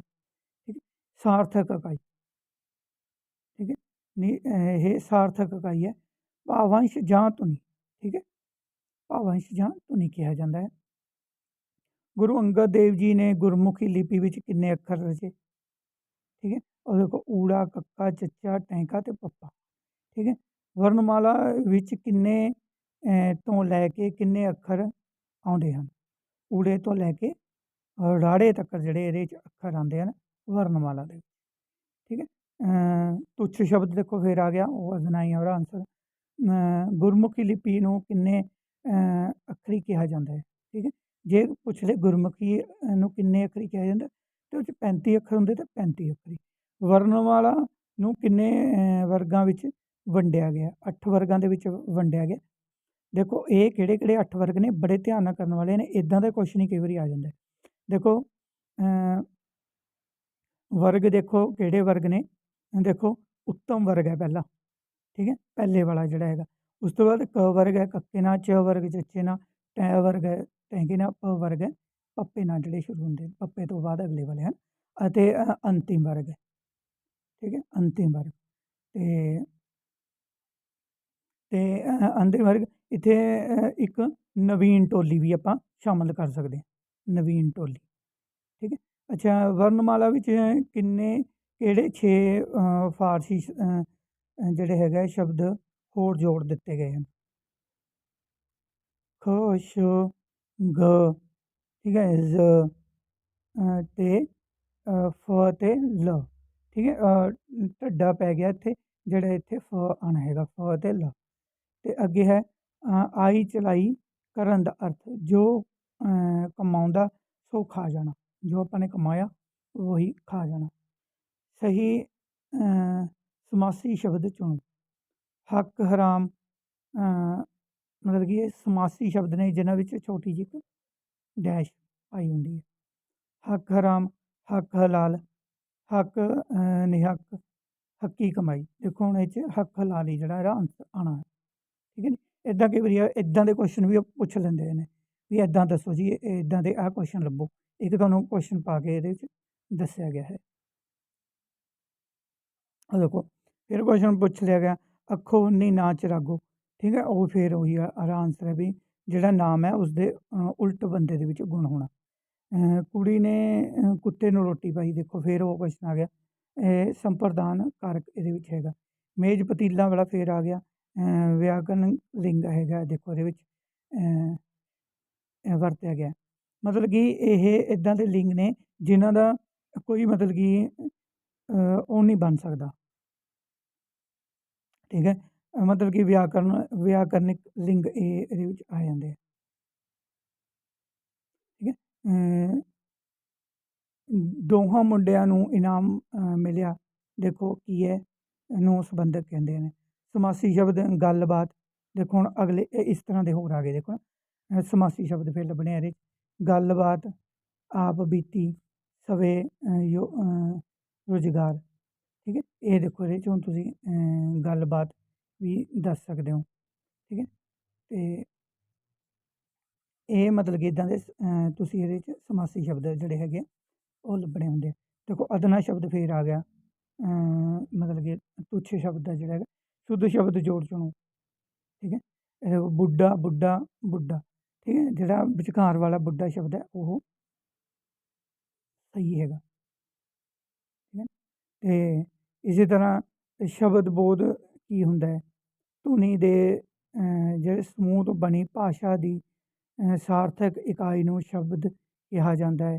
ਇਹਨਾਂ ਨੂੰ 4 ਭਾਗਾਂ ਵਿੱਚ ਵੰਡਿਆ ਗਿਆ ਹੈ, ਰਚਨਾ ਦੇ ਆਧਾਰ 'ਤੇ, ਅਰਥ ਦੇ ਆਧਾਰ 'ਤੇ, ਰੂਪ ਦੇ ਆਧਾਰ 'ਤੇ ਅਤੇ ਪ੍ਰਯੋਗ ਦੇ ਆਧਾਰ 'ਤੇ। ਰਚਨਾ ਦੇ ਆਧਾਰ 'ਤੇ ਸ਼ਬਦ ਕਿੰਨੀ ਪ੍ਰਕਾਰ ਦੇ ਹੁੰਦੇ ਹਨ? ਦੇਖੋ ਹੁਣ ਇੱਥੇ ਰਚਨਾ ਦੇ ਆਧਾਰ 'ਤੇ ਆ ਗਏ, 2 ਪ੍ਰਕਾਰ ਦੇ ਹੁੰਦੇ ਨੇ, ਇੱਕ ਮੂਲ ਹੁੰਦੇ ਆ, ਇੱਕ ਰਚਿਤ ਹੁੰਦੇ ਆ। ਮੂਲ ਉਹ ਜਿਹੜੇ ਪਹਿਲਾਂ ਤੋਂ ਹੀ ਮਤਲਬ ਕਿ ਮੂਲ ਨੇ, ਅਤੇ ਰਚਿਤ ਜਿਹਨਾਂ ਨੂੰ ਰਚਿਆ ਗਿਆ ਬਾਅਦ ਮਤਲਬ ਕਿ ਉਹਦੇ ਵਿੱਚ ਐਡੀਸ਼ਨ ਕੀਤੀ ਗਈ ਹੈ। ਅੱਗੇ ਹੈਗਾ ਸਮਾਸੀ ਸ਼ਬਦ ਕੀ ਹੁੰਦੇ ਹਨ? ਜਦੋਂ ਸਮਾਸੀ ਚਿੰਨ੍ਹਾਂ ਦੀ ਵਰਤੋਂ ਕੀਤੀ ਜਾਂਦੀ ਹੈ ਤਾਂ ਇਸ ਵਿਚਕਾਰ ਲੱਗਿਆ ਸੰਬੰਧਕ ਹਟਾ ਦਿੱਤਾ ਜਾਂਦਾ ਹੈ, ਜਿਵੇਂ ਕਿ ਦਿਨ ਰਾਤ, ਠੀਕ ਹੈ, ਹੋਲੀ ਹੋਲੀ, ਠੀਕ ਹੈ, ਅਤੇ ਵਿਆਹ ਸ਼ਾਦੀ, ਠੀਕ ਹੈ। ਦੇਖੋ ਦਿਨ ਰਾਤ ਵਿਰੋਧੀ ਨੇ, ਵਿਰੋਧੀ ਸਮਾਸੀ ਨੇ, ਅਤੇ ਹੌਲੀ ਹੌਲੀ ਵਿਸ਼ੇਸ਼ਣ ਸਮਾਧੀ ਨੇ, ਅਤੇ ਵਿਆਹ ਸ਼ਾਦੀ ਸਮਾਨ ਉਹ ਨੇਗੇ। ਇਹਦਾ ਇੱਥੇ ਇਸ ਤੋਂ ਅਗਲਾ ਕੁਐਸ਼ਨ ਹੈ, ਵਧੇਤਰ ਕੀ ਹੁੰਦਾ ਹੈ? ਜਿਸ ਸਾਰਥਕ ਸ਼ਬਦ ਨਾਲ ਅਗੇਤਰ ਅਤੇ ਪਿਛੇਤਰ ਦੀ ਵਰਤੋਂ ਹੁੰਦੀ ਹੈ ਉਸ ਨੂੰ ਵਧੇਤਰ ਕਿਹਾ ਜਾਂਦਾ ਹੈ। ਉਤਪੰਨ ਕੀ ਹੁੰਦਾ ਹੈ? ਜਦੋਂ ਕਿਸੇ ਸ਼ਬਦ ਨਾਲ ਅਗੇਤਰ ਪਿਛੇਤਰ ਦੀ ਵਰਤੋਂ ਕੀਤੀ ਜਾਂਦੀ ਹੈ ਤਾਂ ਉਸ ਨੂੰ ਉਤਪੰਨ ਕਿਹਾ ਜਾਂਦਾ, ਮਤਲਬ ਕਿ ਜਿਹੜਾ ਕੋਈ ਨਵਾਂ ਸ਼ਬਦ ਜਿਹੜਾ ਬਣ ਜਾਏਗਾ, ਠੀਕ ਹੈ। ਫੜਾ ਮਾਰਨੀਆਂ ਵਾਕ ਦਾ ਅਰਥ ਹੈ ਸ਼ੀਖੀ ਮਾਰਨੀ। ਮਾਝੀ ਕਿਸ ਖੇਤਰ ਦੀ ਭਾਸ਼ਾ ਹੈ? ਠੀਕ ਹੈ, ਮਾਝੀ ਦੇਖੋ ਅੰਮ੍ਰਿਤਸਰ ਅਤੇ ਗੁਰਦਾਸਪੁਰ ਦੀ ਦੇਖੋ ਭਾਸ਼ਾ ਹੈ। ਮਲਵਈ ਕਿਸ ਖੇਤਰ ਦੇ ਵਿੱਚ ਬੋਲੀ ਜਾਂਦੀ ਹੈ? ਪਟਿਆਲਾ ਸੰਗਰੂਰ। ਦੁਆਬੀ ਕਿਸ ਖੇਤਰ ਦੀ ਭਾਸ਼ਾ ਹੈ? ਹੁਸ਼ਿਆਰਪੁਰ ਜਲੰਧਰ। ਔੜ ਸ਼ਬਦ ਦਾ ਵਿਰੋਧੀ ਸ਼ਬਦ ਦੱਸੋ? ਵਰਖਾ, ਠੀਕ ਹੈ। ਉਲਟ ਦੱਸਣਾ ਹੈ ਵਿਰੋਧੀ। ਔੜ ਹੁੰਦੀ ਹੈ ਵੀ ਵਰਖਾ ਨਾ ਪੈਣੀ, ਅਤੇ ਇਸਦਾ ਜਿਹੜਾ ਉਲਟ ਹੋ ਗਿਆ ਵਰਖਾ।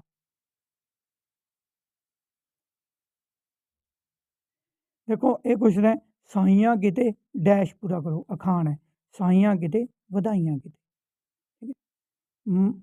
ਮੁਕਤ ਅੱਖਰ ਕਿਹੜੇ ਹਨ? ਜਿਨ੍ਹਾਂ ਦਾ ਕੋਈ ਵੀ ਜਿਸ ਨਾਲ ਮਤਲਬ ਕਿ ਕੋਈ ਵੀ ਲਗਨਾ ਲੱਗੀ ਹੋਵੇ, ਠੀਕ ਹੈ, ਉਸ ਨੂੰ ਮੁਕਤ ਅੱਖਰ ਕਹਿੰਦੇ ਹਨ। ਅਰਥ ਦੇ ਆਧਾਰ 'ਤੇ ਸ਼ਬਦ ਕਿੰਨੀ ਤਰ੍ਹਾਂ ਦੇ ਹੁੰਦੇ ਹਨ? 2 ਤਰ੍ਹਾਂ ਦੇ ਹੁੰਦੇ ਨੇ, ਸਾਰਥਕ ਅਤੇ ਨਿਰਾਰਥਕ। ਰੂਪ ਦੇ ਆਧਾਰ 'ਤੇ ਸ਼ਬਦ ਕਿੰਨੀ ਪ੍ਰਕਾਰ ਦੇ ਹੁੰਦੇ ਹਨ? 2 ਪ੍ਰਕਾਰ ਦੇ ਹੁੰਦੇ, ਵਿਕਾਰੀ ਅਤੇ ਅਵਿਕਾਰੀ। ਵਿਕਾਰੀ ਕਿਸ ਨੂੰ ਕਹਿੰਦੇ ਹਨ? ਜਿਹੜਿਆਂ ਦਾ ਰੂਪ ਬਦਲ ਜਾਂਦਾ ਹੈ ਪਰ ਅਰਥ ਨਹੀਂ ਬਦਲਦੇ, ਠੀਕ ਹੈ। ਰੂਪ ਬਦਲ ਜਾਂਦਾ ਹੋਵੇ, ਅਰਥ ਨਾ ਬਦਲੇ, ਉਹ ਕਿਵੇਂ? ਦੇਖੋ ਮੁੰਡਾ ਗੀਤ ਗਾਉਂਦਾ ਹੈ, ਮੁੰਡੇ ਨੇ ਗੀਤ ਗਾਇਆ, ਠੀਕ ਹੈ। ਇਸ ਤਰ੍ਹਾਂ ਦੇਖੋ ਇਹਦੇ ਵਿੱਚ ਕੋਈ ਜਿਹੜਾ ਹੈਗਾ ਉਹਦਾ ਮਤਲਬ ਕਿ ਜਿਹੜੇ ਹੈਗੇ ਆ ਅਰਥ ਨਹੀਂ ਬਦਲਦੇ। ਦੇਖੋ ਰੂਪ ਬਦਲ ਗਿਆ ਪਰ ਅਰਥ ਨਹੀਂ ਬਦਲੇ, ਠੀਕ ਹੈ ਨਾ। ਨਾਮ ਕਿੰਨੇ ਪ੍ਰਕਾਰ ਦੇ ਹੁੰਦੇ ਨੇ? 5 ਤਰ੍ਹਾਂ ਦੇ ਨੇ। ਇੱਥੇ ਹੁਣ ਦੇਖੋ ਐਕਸਪਲੇਨ ਕਰਕੇ ਵੀ ਦੱਸਦੇ ਆ।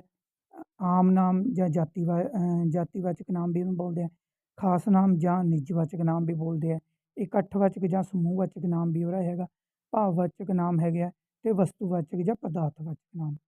ਪੰਜਾਬੀ ਵਿੱਚ ਸੰਪਰਦਕ ਵਿਸ਼ੇਸ਼ਣ ਨੂੰ ਕਿੰਨੇ ਰੂਪ ਮੰਨੇ ਗਏ ਹਨ? 6 ਰੂਪ ਦੇਖੋ ਇਹਦੇ ਮੰਨੇ ਗਏ ਹਨ ਸੰਪਰਦਾਇਕ ਵਿਸ਼ੇਸ਼ਣ ਦੇ। ਅੱਛਾ, ਪੁਰਖਵਾਚਕ ਪੜਨਾਮ ਨੂੰ ਕਿੰਨੇ ਭਾਗਾਂ ਵਿੱਚ ਵੰਡਿਆ ਜਾਂਦਾ ਹੈ? 3 ਭਾਗਾਂ ਵਿੱਚ ਵੰਡਿਆ ਗਿਆ। ਸ਼ਬਦ ਰਚਨਾ ਅਨੁਸਾਰ ਸ਼ਬਦਾਂ ਦੀਆਂ ਕਿੰਨੀਆਂ ਸ਼੍ਰੇਣੀਆਂ ਹੈਗੀਆਂ? 2 ਸ਼੍ਰੇਣੀਆਂ ਹੈਗੀਆਂ, ਮੂਲ ਅਤੇ ਰਚਿਤ। ਆਪਾਂ ਪਹਿਲਾਂ ਵੀ ਡਿਸਕਸ ਕੀਤਾ। ਬਣਤਰ ਦੇ ਆਧਾਰ 'ਤੇ ਸ਼ਬਦ ਕਿੰਨੇ ਪ੍ਰਕਾਰ ਦੇ ਹੁੰਦੇ ਹਨ? 2 ਪ੍ਰਕਾਰ ਦੇ ਹੁੰਦੇ ਹਨ ਜੀ। ਅੱਛਾ, ਅੱਗੇ ਆਪਾਂ ਕੁਐਸ਼ਨ ਕਰਦੇ ਹਾਂ, ਨਿਸ਼ਚੈਵਾਚਕ ਪੜਨਾਮ ਕਿਹੜੇ ਹੁੰਦੇ ਹਨ? ਜਿਸ ਚੀਜ਼ ਦਾ ਨਿਸ਼ਚਿਤ ਪ੍ਰਮਾਣ ਹੋਵੇ। ਇਹ 2 ਪ੍ਰਕਾਰ ਦੇ ਹੁੰਦੇ ਹਨ, ਨਿਕਟਵਰਤੀ, ਜਿਵੇਂ ਨਿਕਟਵਰਤੀ ਆਪਾਂ ਕਹਿ ਦਈਏ ਇਹ ਹੈ, ਅਤੇ ਦੂਰਵਰਤੀ ਦੇ ਵਿੱਚ ਉਹ ਹੈ, ਉਸ ਤੋਂ ਬਾਅਦ ਨਿੱਜਵਾਚਕ ਪੜ੍ਹਨਾਂਵ ਕਿਹੜੇ ਹੁੰਦੇ ਹਨ? ਜਦੋਂ ਕਿਸੇ ਕੰਮ ਨੂੰ ਆਪ ਕਰਦੇ ਹਾਂ, ਉਦਾਹਰਨ ਮੈਂ, ਆਪ, ਠੀਕ ਹੈ, ਪੜ੍ਹਨਾਂਵ ਹਾਂ। ਇਹਦੇ ਵਿੱਚ ਇਹ ਉਹਨਾਂ ਦੀ ਉਦਾਹਰਨ ਹੈਗੀ ਹੈ। ਅੱਗੇ ਹੈ ਸੰਬੰਧਵਾਚਕ ਪੜ੍ਹਨਾਂਵ ਕਿਹੜੇ ਹੁੰਦੇ ਹਨ? ਜੋ ਦੋ ਉਪਵਾਕਾਂ ਨੂੰ ਆਪਸ ਵਿੱਚ ਜੋੜਦੇ ਹਨ, ਪੜ੍ਹਨਾਂਵ ਹੁੰਦੇ ਹਨ, ਜਿਹੜੇ ਦੋ ਵਾਕਾਂ ਨੂੰ ਆਪਸ ਦੇ ਵਿੱਚ ਜੋੜਨ, ਠੀਕ ਹੈ। ਅਤੇ ਸ਼ਬਦ ਆਪਾਂ ਕਹਿ ਦਿੰਦੇ ਹਾਂ। ਅੱਛਾ, ਪ੍ਰਸ਼ਨਵਾਚਕ ਪੜ੍ਹਨਾਂਵ ਕਿਹੜੇ ਹੁੰਦੇ ਹਨ? ਜਦੋਂ ਕਿਸੇ ਤੋਂ ਪ੍ਰਸ਼ਨ ਪੁੱਛਿਆ ਜਾਵੇ, ਠੀਕ ਹੈ, ਤਾਂ ਉਹ ਉਹਦੇ ਵਿੱਚ ਆ ਜਾਂਦੇ ਹਨ। ਘਰੇ ਕੀ ਬਣਿਆ ਹੈ, ਠੀਕ ਹੈ, ਠੀਕ ਹੈ। ਇਹਦੇ 'ਚ ਹੁਣ ਕੀ ਬਣਿਆ ਹੈ ਮਤਲਬ ਕਿ ਜਿਹੜਾ ਹੈਗਾ ਪ੍ਰਸ਼ਨਵਾਚਕ ਬਣ ਗਿਆ ਹੈ। ਖਾ ਪੀ ਕੇ ਉੱਠਣਾ, ਜਾਗਣਾ ਆਦਿ ਸ਼ਬਦ ਹੁੰਦੇ ਹਨ, ਠੀਕ ਹੈ। ਖਾ ਪੀ ਕੇ ਉੱਠਣਾ ਇਹ ਕਿਹੜਾ ਹੈ? ਕਿਰਿਆ ਹੈਗੀ ਹੈ। ਹੰਢਣਸਾਰ ਉਤਪੰਨ ਸ਼ਬਦ ਕਿਹੜੀ ਸ਼੍ਰੇਣੀ ਵਿੱਚ ਆਉਂਦਾ ਹੈ? ਇਹ ਪਿਛੇਤਰ ਸ਼ਬਦ, ਦੇਖੋ ਪਿਛੇਤਰ ਸ਼ਬਦ ਦੀ ਸ਼੍ਰੇਣੀ ਦੇ ਵਿੱਚ ਆਉਂਦਾ ਹੈਗਾ। ਅੱਗੇ ਹੈਗਾ ਵਾਕ ਰਚਨਾ ਦੇ ਨਿਯਮਾਂ ਨੂੰ ਹੇਠਾਂ ਲਿਖੇ ਕਿੰਨੇ ਭਾਗਾਂ ਵਿੱਚ ਵੰਡਿਆ ਜਾਂਦਾ ਹੈ? 3 ਭਾਗਾਂ ਵਿੱਚ ਦੇਖੋ ਵੰਡਿਆ ਜਾਂਦਾ ਹੈ। ਸਵਰ ਧੁਨੀਆਂ ਕਿਹੜੀਆਂ ਹੁੰਦੀਆਂ ਹਨ? ਊੜਾ, ਐੜਾ, ਈੜੀ। ਉਸ ਤੋਂ ਬਾਅਦ ਅੱਗੇ ਵਿਸ਼ੇਸ਼ਣ ਦੀਆਂ 5 ਕਿਸਮਾਂ ਕਿਹੜੀਆਂ ਹਨ? ਉਹ ਹੈ ਗੁਣਵਾਚਕ ਵਿਸ਼ੇਸ਼ਣ, ਸੰਖਿਆਵਾਚਕ ਵਿਸ਼ੇਸ਼ਣ, ਨਿਸ਼ਚੈਵਾਚਕ, ਪਰਿਮਾਣਵਾਚਕ ਅਤੇ ਪਰਿਣਾਮੀ ਵਿਸ਼ੇਸ਼ਣ। ਅੱਗੇ ਕਿਰਿਆ ਨੂੰ ਕਿੰਨੇ ਭਾਗਾਂ ਵਿੱਚ ਵੰਡਿਆ ਗਿਆ ਹੈ? 4 ਭਾਗਾਂ ਵਿੱਚ ਦੇਖੋ ਵੰਡਿਆ ਗਿਆ ਹੈ। ਕਾਰਜ ਜਾਂ ਅਰਥ ਪੱਖ ਤੋਂ, ਕਰਮ ਪੱਖ ਤੋਂ, ਬਣਤਰ ਪੱਖ ਤੋਂ, ਵਾਕ ਪੱਖ ਤੋਂ। ਰਾਮ ਹਾਕੀ ਖੇਡਦਾ ਹੈ, ਇਸ ਵਿੱਚ ਕਰਤਾ ਜਿਹੜਾ ਹੈਗਾ ਕਰਮ ਅਤੇ ਕਿਰਿਆ ਦੱਸੋ। ਦੇਖੋ ਰਾਮ ਜਿਹੜਾ ਹੈਗਾ ਇਹ 'ਚ ਕਰਤਾ ਹੈ, ਹਾਕੀ ਕਰਮ ਹੈ ਅਤੇ ਖੇਡਦਾ ਕਿਰਿਆ। ਸੰਸਕਰਗੀ ਜਿਹੜੀ ਕਿਰਿਆ ਕੀ ਹੁੰਦੀ ਹੈ? ਦੇਖੋ ਆਪਾਂ ਪਹਿਲਾਂ ਵੀ ਇਹ ਕੁਐਸਚਨ ਸ਼ੁਰੂ ਦੇ ਵਿੱਚ ਕੀਤਾ ਸੀ। ਜਿਸ ਕਿਰਿਆ ਨਾਲ ਮੂਲ ਕਿਰਿਆ ਨਾ ਹੋਵੇ ਉਸ ਨੂੰ ਸੰਸਕਰਗੀ ਕਿਰਿਆ ਕਿਹਾ ਜਾਂਦਾ ਹੈ। ਅਤੇ ਇਹਦੇ ਜਿਵੇਂ ਚਿੰਨ੍ਹ ਕਿਨੇ ਹੈ, ਹਨ ਜਾਂ ਸੀ ਹੈ, ਇਹ ਆਪਾਂ ਪਹਿਲਾਂ ਵੀ ਕਰਿਆ ਕੁਐਸਚਨ। ਕਿਰਿਆ ਵਿਸ਼ੇਸ਼ਣ ਕਿਸ ਨੂੰ ਕਹਿੰਦੇ ਹਨ? ਜਿਸ ਤੋਂ ਸਾਨੂੰ ਕਿਰਿਆ ਦੀ ਵਿਸ਼ੇਸ਼ਤਾ ਦਾ ਪਤਾ ਲੱਗੇ ਉਸ ਨੂੰ ਕਿਰਿਆ ਵਿਸ਼ੇਸ਼ਣ ਕਿਹਾ ਜਾਂਦਾ ਹੈ। ਇਹ ਕਿੰਨੀ ਤਰ੍ਹਾਂ ਦੇ ਨੇ? 8 ਪ੍ਰਕਾਰ ਦੇ ਨੇ, ਨਾਲ ਹੀ ਆਪਾਂ ਇੱਥੇ ਵਰਣਨ ਕਰ ਦਿੱਤਾ ਹੈ। ਕਾਲਵਾਚਕ ਕਿਰਿਆ ਵਿਸ਼ੇਸ਼ਣ ਕਿਸ ਨੂੰ ਕਹਿੰਦੇ ਹਨ? ਜਦੋਂ ਕਿਸੇ ਕਿਰਿਆ ਦੀ ਦੁਹਰਾਈ ਜਾਂ ਵਾਰ-ਵਾਰ ਵਰਤੋਂ ਕੀਤੀ ਜਾਂਦੀ ਹੈ ਤਾਂ ਉਸ ਨੂੰ ਕਾਲਵਾਚਕ ਕਿਰਿਆ ਵਿਸ਼ੇਸ਼ਣ ਆਖਿਆ ਜਾਂਦਾ ਹੈ। ਉਦਾਹਰਨ ਦੇਖੋ ਜੀ, ਇੱਕ ਦੇ ਕੇ ਦੱਸੀ ਹੋਈ ਹੈ। ਰਾਮ ਪਿਛਲੇ 2 ਸਾਲ ਤੋਂ ਚੰਡੀਗੜ੍ਹ ਰਹਿ ਰਿਹਾ ਹੈ, ਠੀਕ ਹੈ। ਅਤੇ ਇਹ ਮਤਲਬ ਕਿ ਇਹ 2 ਸਾਲ ਤੋਂ ਮਤਲਬ ਕਿ ਉੱਥੇ ਰਹਿ ਰਿਹਾ ਹੈ ਅਤੇ ਇਹ ਮਤਲਬ ਕਿ ਜਿਹੜੀ ਹੈਗੀ ਹੈ ਉਹ ਕਾਲ ਬਾਰੇ ਆਪਾਂ ਨੂੰ ਦੱਸ ਰਿਹਾ ਹੈ ਉੱਥੇ ਦੇ ਉਹਦੇ ਪ੍ਰਕਾਰ। ਵਾਚਕ ਕਿਰਿਆ ਵਿਸ਼ੇਸ਼ਣ ਕਿਸ ਨੂੰ ਕਹਿੰਦੇ ਹਨ? ਜਦੋਂ ਸਾਨੂੰ ਕਿਸੇ 2 ਕੰਮ ਦਾ ਤਰਤੀਬ ਜਾਂ ਢੰਗ ਦਾ ਪਤਾ ਲੱਗੇ, ਠੀਕ ਹੈ, ਉਹ ਹੌਲੀ ਹੌਲੀ ਤੁਰਦਾ ਹੈ, ਦੇਖੋ, ਠੀਕ ਹੈ ਨਾ। ਹੌਲੀ ਹੌਲੀ ਇਹਦੇ ਵਿੱਚ ਮਤਲਬ ਕਿ ਜਿਹੜਾ ਆਪਾਂ ਨੂੰ ਪ੍ਰਕਾਰ ਦੱਸਦਾ ਉਹਨੇ ਕਿਸ ਤਰ੍ਹਾਂ ਦਾ, ਮਤਲਬ ਕਿ ਜਿਹੜਾ ਕੰਮ ਹੋ ਰਿਹਾ ਕਿਸ ਤਰ੍ਹਾਂ ਹੋ ਰਿਹਾ, ਹੌਲੀ ਹੌਲੀ ਹੋ ਰਿਹਾ। ਕਾਰਨਵਾਚਕ ਕਿਰਿਆ ਵਿਸ਼ੇਸ਼ਣ ਕਿਸ ਨੂੰ ਕਹਿੰਦੇ ਆ? ਜਦੋਂ ਕਿਰਿਆ ਦੇ ਹੋਣ ਦੇ ਕਾਰਨ ਦਾ ਪਤਾ ਲੱਗੇ। ਹੁਣ ਉਦਾਹਰਨ ਦੇਖ ਲੈਂਦੇ ਹਾਂ। ਉਹਦਾ ਵਿਆਹ ਚੰਗਾ ਨਹੀਂ ਹੈ, ਉਸਦਾ ਵਿਹਾਰ ਜੋ ਹੈ ਚੰਗਾ ਨਹੀਂ ਹੈ, ਇਸ ਕਰਕੇ ਮੈਂ ਉਸ ਨੂੰ ਉਧਾਰ ਨਹੀਂ ਦਿੰਦਾ, ਠੀਕ ਹੈ। ਇਹ ਹੁਣ ਦੇਖੋ ਜੀ ਕਾਰਨ ਦੱਸਤਾ ਵੀ ਮੈਂ ਉਹਨੂੰ ਜਿਹੜਾ ਉਧਾਰ ਕਿਉਂ ਨਹੀਂ ਦਿੰਦਾ ਕਿਉਂਕਿ ਉਹਦਾ ਵਿਹਾਰ ਹੀ ਨਹੀਂ ਠੀਕ ਹੈਗਾ, ਠੀਕ ਹੈ ਨਾ। ਇਹ ਮਤਲਬ ਕਿ ਕਾਰਨ ਦੱਸ ਰਿਹਾ ਜਿਹਦੇ ਵਿੱਚ, ਠੀਕ ਹੈ। ਪਰਿਣਾਮਵਾਚਕ ਕਿਰਿਆ ਵਿਸ਼ੇਸ਼ਣ ਕਿਸ ਨੂੰ ਕਹਿੰਦੇ ਹਨ? ਕਿਸੇ ਦੇ ਤੋਲ ਜਾਂ ਮਾਪ ਦਾ ਜਾਂ ਭਾਰ ਦਾ ਪਤਾ ਲੱਗੇ, ਠੀਕ ਹੈ। ਉਹ ਥੋੜ੍ਹਾ ਅੜੀਅਲ ਸੁਭਾਅ ਦਾ ਹੈ। ਦੇਖੋ ਹੁਣ ਥੋੜ੍ਹਾ, ਜ਼ਿਆਦਾ ਪਤਾ ਲੱਗ ਰਿਹਾ, ਥੋੜ੍ਹਾ, ਇਸ ਤੋਂ ਮਤਲਬ ਕਿ ਪਰਿਣਾਮਵਾਚਕ ਵਿਸ਼ੇਸ਼ਣ ਮਤਲਬ ਕਿ ਕਿਰਿਆ ਜਿਹੜੀ ਹੈਗੀ ਹੈ ਕਿਰਿਆ ਵਿਸ਼ੇਸ਼ਣ ਦਾ ਪਤਾ ਲੱਗ ਰਿਹਾ। ਉਸ ਤੋਂ ਬਾਅਦ ਉਹ ਥੋੜ੍ਹਾ ਅੜੀਅਲ ਸੁਭਾਅ ਦਾ ਹੈ, ਇਸ ਤੋਂ ਪਤਾ ਲੱਗ ਗਿਆ। ਅੱਗੇ ਹੈ ਸੰਖਿਆਵਾਚਕ ਕਿਰਿਆ ਵਿਸ਼ੇਸ਼ਣ ਕਿਸ ਨੂੰ ਕਹਿੰਦੇ ਆ? ਜਦੋਂ ਕਿਸੇ ਸੰਖਿਆ ਨੂੰ ਵਾਰੀ-ਵਾਰੀ ਦੁਹਰਾਇਆ ਜਾਵੇ, ਜਿਵੇਂ ਇਹਦੇ 'ਚ ਆ ਗਿਆ ਵਾਰੀ-ਵਾਰੀ, ਘੜੀ-ਘੜੀ, ਠੀਕ ਹੈ। ਅੱਗੇ ਹੈਗਾ ਸੰਬੰਧਕ ਕਿਸ ਨੂੰ ਕਹਿੰਦੇ ਹਨ? ਜਦੋਂ 2 ਸ਼ਬਦਾਂ ਨੂੰ ਜੋੜੇ ਉਸਨੂੰ ਸੰਬੰਧਕ ਕਹਿੰਦੇ ਹਨ। ਇਸ ਨੂੰ 3 ਭਾਗਾਂ ਵਿੱਚ ਵੰਡਿਆ ਜਾਂਦਾ ਹੈ: ਸਧਾਰਨ ਪੱਖ, ਰੂਪ ਪੱਖ ਅਤੇ ਅਰਥ ਪੱਖ। ਠੀਕ ਹੈ ਜੀ। ਅੱਗੇ ਸਮੁੱਚੀ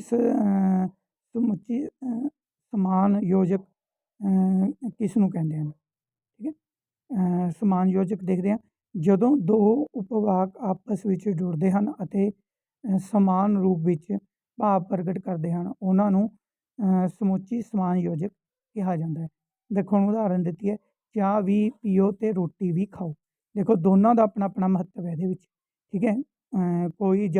ਇਹਨਾਂ ਚਾਹ ਵੀ ਪੀਓ ਅਤੇ ਰੋਟੀ ਵੀ ਖਾਓ। ਰੋਟੀ ਵੀ ਇੱਕ ਵੱਖਰੀ ਚੀਜ਼ ਹੈ ਅਤੇ ਚਾਹ ਵੀ ਇੱਕ ਵੱਖਰੀ ਚੀਜ਼ ਹੈ, ਮਤਲਬ ਕਿ ਦੋਨਾਂ ਦੇ ਸਮਾਨ ਅਰਥ ਜਿਹੜੇ ਇਹਦੇ 'ਚ ਹੈਗੇ ਆ ਉਹ ਨਿਕਲੇ ਆ। ਇਸ ਤੋਂ ਬਾਅਦ ਵਿਕਲਪੀ ਸਮਾਨ ਯੋਜਕ ਕਿਸ ਨੂੰ ਕਹਿੰਦੇ ਹਨ? ਜਦੋਂ 2 ਉਪਵਾਕਾਂ ਆਪਸ ਵਿੱਚ ਜੁੜਦੇ ਹਨ ਅਤੇ ਆਪਸ ਵਿੱਚ ਵਟਾਂਦਰੇ ਦਾ ਭਾਵ ਪ੍ਰਗਟ ਕਰਦੇ ਹਨ ਤਾਂ ਉਹਨਾਂ ਨੂੰ ਵਿਕਲਪੀ ਯੋਜਕ ਕਿਹਾ ਜਾਂਦਾ ਹੈ। ਵਾਕ ਬੋਧ ਕਿਸ ਨੂੰ ਕਹਿੰਦੇ ਹਨ? ਠੀਕ ਹੈ। ਵਾਕ ਬੋਧ ਬਾਰੇ ਆ ਗਿਆ। ਵਿਆਕਰਨ ਦਾ ਉਹ ਭਾਗ ਜਿਸ ਵਿੱਚ ਵਾਕ ਰਚਨਾ, ਵਾਕ ਵੰਡ ਜਾਂ ਸ਼੍ਰੇਣੀ, ਵਾਕ ਵਟਾਂਦਰਾ, ਵਾਕ ਅਤੇ ਵਿਸ਼ਰਾਮ ਚਿੰਨ੍ਹ ਦਾ ਗਿਆਨ ਪ੍ਰਾਪਤ ਹੁੰਦਾ ਹੈ, ਉਸਨੂੰ ਵਾਕ ਬੋਧ ਕਿਹਾ ਜਾਂਦਾ ਹੈ। ਅੱਗੇ ਹੈ ਵਾਕ ਕਿਸ ਨੂੰ ਕਹਿੰਦੇ ਹਨ? ਪੂਰੇ ਭਾਵਾਂ ਨੂੰ ਵਿਅਕਤ ਕਰਨ ਵਾਲੀ ਭਾਸ਼ਾ ਇਕਾਈ ਨੂੰ ਵਾਕ ਕਿਹਾ ਜਾਂਦਾ ਹੈ। ਵਾਕ ਨੂੰ 2 ਭਾਗਾਂ ਵਿੱਚ ਵੰਡਿਆ ਜਾਂਦਾ ਹੈ: ਉਦੇਸ਼ ਅਤੇ ਵਿਦੇਸ਼। ਠੀਕ ਹੈ। ਅੱਗੇ ਹੈਗਾ ਸੰਯੁਕਤ ਵਾਕ ਕਿਸ ਨੂੰ ਕਹਿੰਦੇ ਹਨ? ਜਦੋਂ ਇੱਕ ਤੋਂ ਵੱਧ ਕਿਰਿਆ ਵਾਕ ਵਿੱਚ ਕੰਮ ਕਰਦੀਆਂ ਹਨ ਅਤੇ 2 ਉਪਵਾਕਾਂ ਨੂੰ ਯੋਜਕ ਦੀ ਮਦਦ ਨਾਲ ਜੋੜਿਆ ਜਾਂਦਾ ਹੈ, ਉਸ ਨੂੰ ਸੰਯੁਕਤ ਵਾਕ ਕਿਹਾ ਜਾਂਦਾ ਹੈ। ਠੀਕ ਹੈ। ਇਹਦੇ ਵਿੱਚ 2 ਕਿਰਿਆਵਾਂ ਹੋਣਗੀਆਂ ਅਤੇ ਵਾਕ ਨੂੰ ਮਤਲਬ ਕਿ ਜਿਹੜਾ ਯੋਜਕ ਦੇ ਨਾਲ ਜੋੜਿਆ ਜਾਂਦਾ। ਅੱਗੇ ਹੈ ਬਿਆਨੀਆ ਕਿੰਨੀ ਪ੍ਰਕਾਰ ਦਾ ਹੁੰਦਾ ਹੈ? 2 ਪ੍ਰਕਾਰ ਦਾ ਹੁੰਦਾ ਹੈ: ਵਾਚਕ ਅਤੇ ਨਾਮ ਵਾਚਕ। ਅੱਗੇ ਹੈ ਕਰਤਰੀ ਕੀ ਹੁੰਦਾ ਹੈ? ਜਿਸ ਵਾਕ ਵਿੱਚ ਕਰਤਾ ਪ੍ਰਧਾਨ ਹੋਵੇ ਉਸਨੂੰ ਕਰਤਰੀ ਵਾਕ ਕਿਹਾ ਜਾਂਦਾ ਹੈ। ਕੁੜੀ ਫੁੱਲ ਤੋੜ ਰਹੀ ਹੈ। ਠੀਕ ਹੈ। ਹੁਣ ਕੁੜੀ ਦੇਖੋ ਪ੍ਰਧਾਨ ਹੈਗੀ ਹੈ ਅਤੇ ਕੁੜੀ ਦੁਆਰਾ ਕੰਮ ਜਿਹੜਾ ਵੀ ਕੀਤਾ ਜਾ ਰਿਹਾ। ਅਤੇ ਅੱਗੇ ਹੈ ਕਰਮਣੀ ਕੀ ਹੁੰਦਾ ਹੈ? ਜਿਸ ਵਾਕ ਵਿੱਚ ਕਰਮ ਪ੍ਰਧਾਨ ਹੋਵੇ। ਠੀਕ ਹੈ। ਫੁੱਲ ਕੁੜੀ ਦੁਆਰਾ ਤੋੜੇ ਜਾਂਦੇ ਹਨ। ਠੀਕ ਹੈ ਨਾ। ਹੁਣ ਦੇਖੋ ਇਹਦੇ ਵਿੱਚ ਜਿਹੜਾ ਹੁਣ ਕਰਮ ਹੈਗਾ, ਮਤਲਬ ਕਿ ਕਰਨ ਵਾਲਾ ਹੈਗਾ, ਉਹ ਜਿਹੜਾ ਹੈਗਾ ਉਹ ਜ਼ਿਆਦਾ ਪ੍ਰਭਾਵਸ਼ਾਲੀ ਹੋ ਜਾਵੇ। ਠੀਕ ਹੈ। ਜਿਸ ਵਾਕ ਵਿੱਚ ਕਰਮ ਪ੍ਰਧਾਨ ਹੋਵੇ। ਠੀਕ ਹੈ। ਅੱਗੇ ਹੈ ਇਹ ਆਪਾਂ ਪੜ੍ਹ ਲਿਆ, ਫੁੱਲ ਕੁੜੀ ਦੁਆਰਾ ਤੋੜੇ ਜਾਂਦੇ ਹਨ।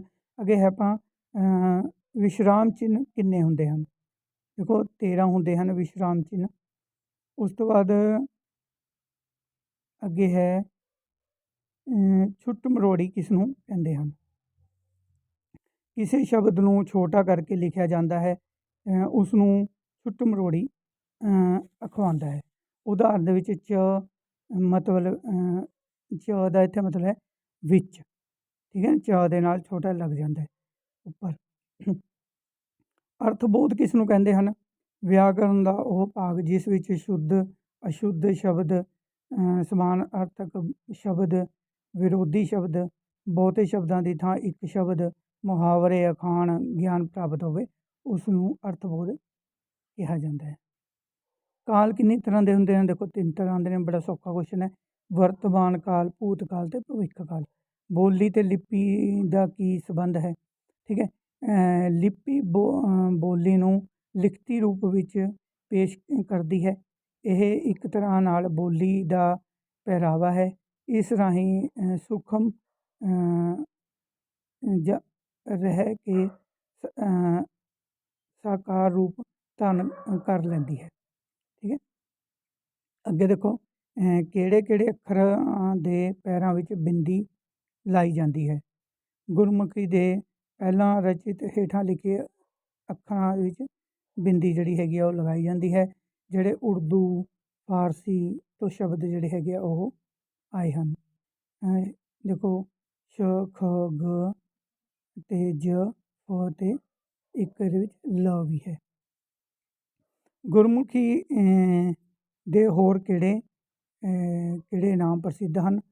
ਇਹ ਵੀ ਕੁਐਸਚਨ ਬਹੁਤ ਵਾਰੀ ਪੁੱਛਿਆ ਜਾਂਦਾ ਹੈ। ਗੁਰਮੁਖੀ ਲਿਪੀ ਦੇ ਨਾਮ ਦੇਖੋ 35 ਅੱਖਰੀ।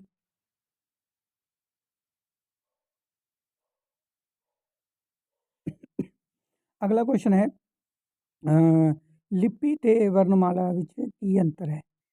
ਲਿਪੀ ਉਹਨਾਂ ਸਾਰੇ ਚਿੰਨ੍ਹਾਂ ਨੂੰ ਕਿਹਾ ਜਾਂਦਾ ਹੈ ਜਿਨ੍ਹਾਂ ਤੋਂ ਕਿਸੇ ਬੋਲੀ ਨੂੰ ਲਿਖਤੀ ਰੂਪ ਦੇਣ ਦਾ ਕੰਮ ਲਿਆ ਜਾਂਦਾ ਹੈ। ਵਰਣਮਾਲਾ ਵਿੱਚ ਕੇਵਲ ਵਰਨ ਹੀ ਸ਼ਾਮਲ ਹੁੰਦੇ ਹਨ ਅਤੇ ਉਹ ਵਿਸ਼ੇਸ਼ ਤਰਤੀਬ ਵਿੱਚ ਲਿਖੇ ਜਾਂਦੇ ਹਨ। ਅੱਗੇ ਹੈ ਵਿਅੰਜਨ ਧੁਨੀਆਂ ਕੀ ਹੁੰਦੀਆਂ ਹਨ? ਵਿਅੰਜਨ ਉਹਨਾਂ ਧੁਨੀਆਂ ਨੂੰ ਆਖਿਆ ਜਾਂਦਾ ਹੈ ਜਿਨ੍ਹਾਂ ਦਾ ਉਚਾਰਨ ਕਰਦੇ ਸਮੇਂ ਜੀਭ ਮੂੰਹ ਦੇ ਅੰਦਰ ਕਿਸੇ ਥਾਂ ਛੋਹ ਕੇ ਜਾਂ ਬੁੱਲ ਆਪਸ ਵਿੱਚ ਛੋਹ ਕੇ ਸਾਹ ਨੂੰ ਕੁਝ ਸਮੇਂ ਲਈ ਰੋਕ ਲੈਂਦੇ ਹਨ। ਠੀਕ ਹੈ, ਤੁਹਾਨੂੰ ਦੱਸਿਆ ਸੀ ਨਾ ਵਿਅੰਜਨ ਆਪਾਂ ਪਹਿਲਾਂ ਵੀ ਇਹਨਾਂ ਦਾ ਜ਼ਿਕਰ ਕਰ ਚੁੱਕੇ ਹਾਂ। ਇੱਕ ਵਿਅੰਜਨ ਹੁੰਦੇ ਆ, ਇੱਕ ਸਵਰ ਹੁੰਦੇ ਨੇ। ਸਵਰ ਦੱਸਿਆ ਸੀ ਉਹ ਆਪਣੇ ਕੋਲ ਕਿੰਨੇ ਨੇ? 3 ਨੇ, ਊੜਾ ਐੜਾ ਈੜੀ। ਅੱਛਾ, ਅੱਗੇ ਦੇਖੋ ਇਹਦੇ ਵਿੱਚ ਹੈ ਪੰਜਾਬੀ ਵਿੱਚ ਕਿਹੜੀਆਂ ਧੁਨੀਆਂ ਵਿਅੰਜਨ ਹਨ?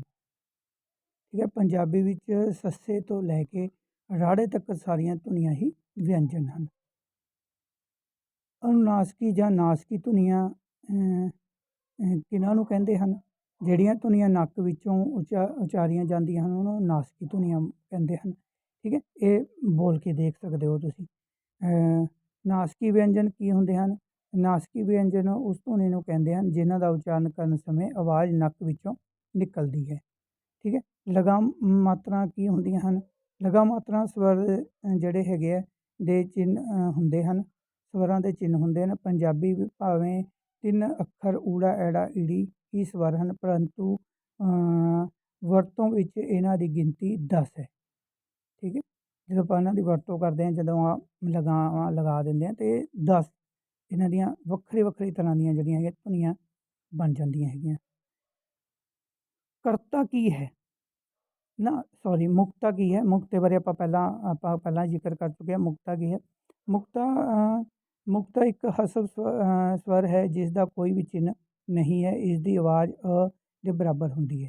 ਬਿੰਦੀ ਅਤੇ ਟਿੱਪੀ ਦੀ ਵਰਤੋਂ ਕਦੋਂ ਕਿਹਨਾਂ ਲਗਾਂ ਨਾਲ ਕੀਤੀ ਜਾਂਦੀ ਹੈ? 10 ਲਗਾਂ ਵਿੱਚੋਂ ਜਦੋਂ ਕਿਸੇ ਦਾ ਉਚਾਰਨ ਨੱਕ ਵਿੱਚੋਂ ਹੁੰਦਾ ਹੈ ਤਾਂ ਉਸ ਦੇ ਨਾਲ ਬਿੰਦੀ ਅਤੇ ਟਿੱਪੀ ਦੀ ਵਰਤੋਂ ਜਿਹੜੀ ਹੈਗੀ ਆ ਉਹ ਕਰ ਲਈ ਜਾਂਦੀ ਹੈ। ਅੱਧਕ ਦੀ ਵਰਤੋਂ ਕਦੋਂ ਕੀਤੀ ਜਾਂਦੀ ਹੈ? ਪੰਜਾਬੀ ਅੱਖਰਾਂ ਦੀ ਦੋਹਰੀ ਆਵਾਜ਼ ਨੂੰ ਪ੍ਰਗਟ ਕਰਨ ਲਈ ਹਿੰਦੀ ਸੰਸਕ੍ਰਿਤ ਅੱਧੇ ਅੱਖਰ ਹੁੰਦੇ ਜਿਵੇਂ ਉਹਦੇ 'ਚ ਹਿੰਦੀ ਦੇ ਵਿੱਚ ਅਤੇ ਸੰਸਕ੍ਰਿਤ ਵਿੱਚ, ਪਰ ਇਹਦੇ ਵਿੱਚ ਅੱਧੇ ਅੱਖਰ ਨਹੀਂ ਹੁੰਦੇ, ਸਗੋਂ ਜਿਸ ਅੱਖਰ ਦੀ ਆਵਾਜ਼ ਦੋਹਰੀ ਕਰਨੀ ਹੁੰਦੀ ਹੈ ਉਸ ਤੋਂ ਪਹਿਲੇ ਵਾਲੇ ਅੱਖਰ ਦੇ ਉੱਤੇ ਜਿਹੜਾ ਹੈਗਾ ਅੱਧਕ ਆਪਾਂ ਲਗਾ ਦਿੰਦੇ ਹਾਂ। ਇਹ ਤੁਹਾਨੂੰ ਮੈਂ ਪਹਿਲਾਂ ਵੀ ਦੱਸਿਆ ਸੀ। ਜਿਵੇਂ ਸੱਚ ਸ਼ਬਦ ਦਾ ਮਤਲਬ ਕਿ ਚ ਦੀ ਆਪਾਂ ਆਵਾਜ਼ ਡਬਲ ਕਰਨੀ ਹੈ ਅਤੇ ਸ ਦੇ ਉੱਤੇ ਸੱਸੇ ਦੇ ਉੱਤੇ ਜਿਹੜਾ ਆਪਾਂ ਉਹ ਅੱਧਕ ਜਿਹੜਾ ਇੱਥੇ ਲਗਾ ਦਿੱਤਾ ਹੈ। ਅੱਧਕ ਦੀ ਵਰਤੋਂ ਕਿਹੜੀਆਂ ਲਗਾਂ ਨਾਲ ਹੁੰਦੀ ਹੈ? ਪੰਜਾਬੀ ਵਿੱਚ ਅੱਧਕ ਦੀ ਵਰਤੋਂ ਮੁਕਤਾ ਦੇਖੋ ਸਿਹਾਰੀ ਅਤੇ ਔਂਕੜ ਦੇ ਨਾਲ ਔਂਕੜ ਲੱਗਦੇ ਨਾਲ ਹੁੰਦੀ ਹੈ, ਪਰੰਤੂ ਅੰਗਰੇਜ਼ੀ ਦੇ ਕੁਝ ਅੱਖਰ ਲਿਖਣ ਲਈ ਇਹਨਾਂ ਦੀ ਦੁਲਾਵਾਂ ਨਾਲ ਵੀ ਵਰਤੋਂ ਕਰਨੀ ਪੈਂਦੀ ਹੈ। ਜਿਵੇਂ ਹੁਣ ਗੇਂਦ ਸ਼ਬਦ ਲਿਖਣਾ ਹੈ, ਠੀਕ ਹੈ ਨਾ, ਜਾਂ ਹੋਰ ਇਸ ਤਰ੍ਹਾਂ ਦੇ ਕਈ ਸ਼ਬਦ ਲਿਖਣੇ ਤਾਂ ਉਹਦੇ ਵਿੱਚ ਪੈਨ ਸ਼ਬਦ ਲਿਖਣਾ ਤਾਂ ਉਦੋਂ ਉਸ ਟਾਈਮ ਆਪਾਂ ਉਸਦੀ ਵਰਤੋਂ ਕਰ ਲੈਂਦੇ ਹਾਂ। ਦੋਹਰਾ ਸਵਰ ਕਿਸ ਨੂੰ ਕਿਹਾ ਜਾਂਦਾ ਹੈ? ਦੋ ਸਵਰਾਂ ਦਾ ਉਹ ਸੰਯੋਗ ਇੱਕ ਉਚਾਰਨ ਖੰਡ ਦੇ ਕੇਂਦਰ ਬਿੰਦੂ ਵਜੋਂ ਵਿਚਰਦਾ ਹੋਵੇ ਉਸ ਨੂੰ ਦੋਹਰਾ ਸਵਰ ਕਿਹਾ ਜਾਂਦਾ। ਪੰਜਾਬੀ ਵਿੱਚ ਸਿਰਫ 3 ਦੋਹਰੇ ਸਵਰ ਹੁੰਦੇ ਹਨ। ਅੱਛਾ, ਅਗਲਾ ਹੈ ਵਿਕਾਰੀ ਵਿਸ਼ੇਸ਼ਣ ਕਿਸ ਨੂੰ ਕਹਿੰਦੇ ਹਨ? ਜੋ ਵਿਸ਼ੇਸ਼ਣ ਸ਼ਬਦ ਨਾਮ ਦੇ ਲਿੰਗ ਵਚਨ ਅਤੇ ਕਾਰਕ ਅਨੁਸਾਰ ਰੂਪਾਂਤਰਿਤ ਹੁੰਦੇ ਹਨ ਉਹਨਾਂ ਨੂੰ ਵਿਕਾਰੀ ਵਿਸ਼ੇਸ਼ਣ ਕਿਹਾ ਜਾਂਦਾ ਹੈ। ਅੱਗੇ ਦੇਖੋ ਹੈ ਅੰਤਲਾ ਸ਼ਬਦ ਦਾ ਉਲਟ ਭਾਵੀ ਸ਼ਬਦ ਦੇਖੋ ਆਰੰਭਿਕ। ਅੰਤਲਾ ਆਰੰਭਿਕ। ਘਰ ਦਾ ਦੀਵਾ ਮੁਹਾਵਰੇ ਦਾ ਕੀ ਅਰਥ ਹੈ? ਘਰ ਦੀ ਰੌਣਕ। ਪੰਜਾਬੀ ਭਾਸ਼ਾ ਵਿੱਚ ਸਭ ਤੋਂ ਪਹਿਲਾਂ ਆਉਂਦਾ ਹੈ ਕਰਤਾ। ਦੇਖੋ ਇਹ ਕੁਛ ਕੁਐਸਚਨ ਇਹ 'ਚ ਜ਼ਰੂਰ ਰਿਪੀਟ ਹੋਏ ਨੇ, ਜਿਹੜੇ ਇੰਪੋਰਟੈਂਟ ਕੁਐਸਚਨ ਨੇ ਉਹੀ ਆਪਾਂ ਰਿਪੀਟ ਕੀਤੇ ਨੇ। ਇਹਨਾਂ ਨੂੰ ਤੁਸੀਂ ਇਸ ਤਰ੍ਹਾਂ ਪੜ੍ਹ ਸਕਦੇ ਹੋ ਅਤੇ ਬਾਕੀ ਜੇਕਰ ਕਈ ਵਾਰੀ ਬੋਲਣ ਦੇ ਵਿੱਚ ਕੋਈ ਗਲਤੀ ਆ ਗਈ ਹੋਵੇ ਤਾਂ ਕਿਰਪਾ ਕਰਕੇ ਆਪ ਜੀ ਇਸ ਤਰ੍ਹਾਂ ਜਿਵੇਂ ਮੈਂ ਹੁਣ ਇਸ ਨੂੰ ਰੋਕਿਆ ਹੋਇਆ, ਇਸ ਤਰ੍ਹਾਂ ਸਕਰੀਨ ਨੂੰ ਰੋਕ ਕੇ ਤੁਸੀਂ ਆਪ ਵੀ ਪੜ੍ਹ ਸਕਦੇ ਹੋ, ਕਿਉਂਕਿ ਇੰਨਾ ਲੰਬਾ ਸਮਾਂ ਬੋਲਣਾ ਬੜਾ ਔਖਾ ਹੈ। ਅਤੇ ਮੈਂ ਧੰਨਵਾਦ ਕਰਦਾ ਹਾਂ ਆਪ ਜੀ ਦਾ ਇਸ ਵੀਡੀਓ ਨੂੰ ਦੇਖਣ ਲਈ, ਅਤੇ ਇਹ ਸਾਰੇ ਕੁਐਸਚਨ ਕਵਰ ਕਰਨ ਦੀ ਕੋਸ਼ਿਸ਼ ਕੀਤੀ ਗਈ ਹੈ। ਧੰਨਵਾਦ ਜੀ ਤੁਹਾਡਾ ਵੀਡੀਓ ਦੇਖਣ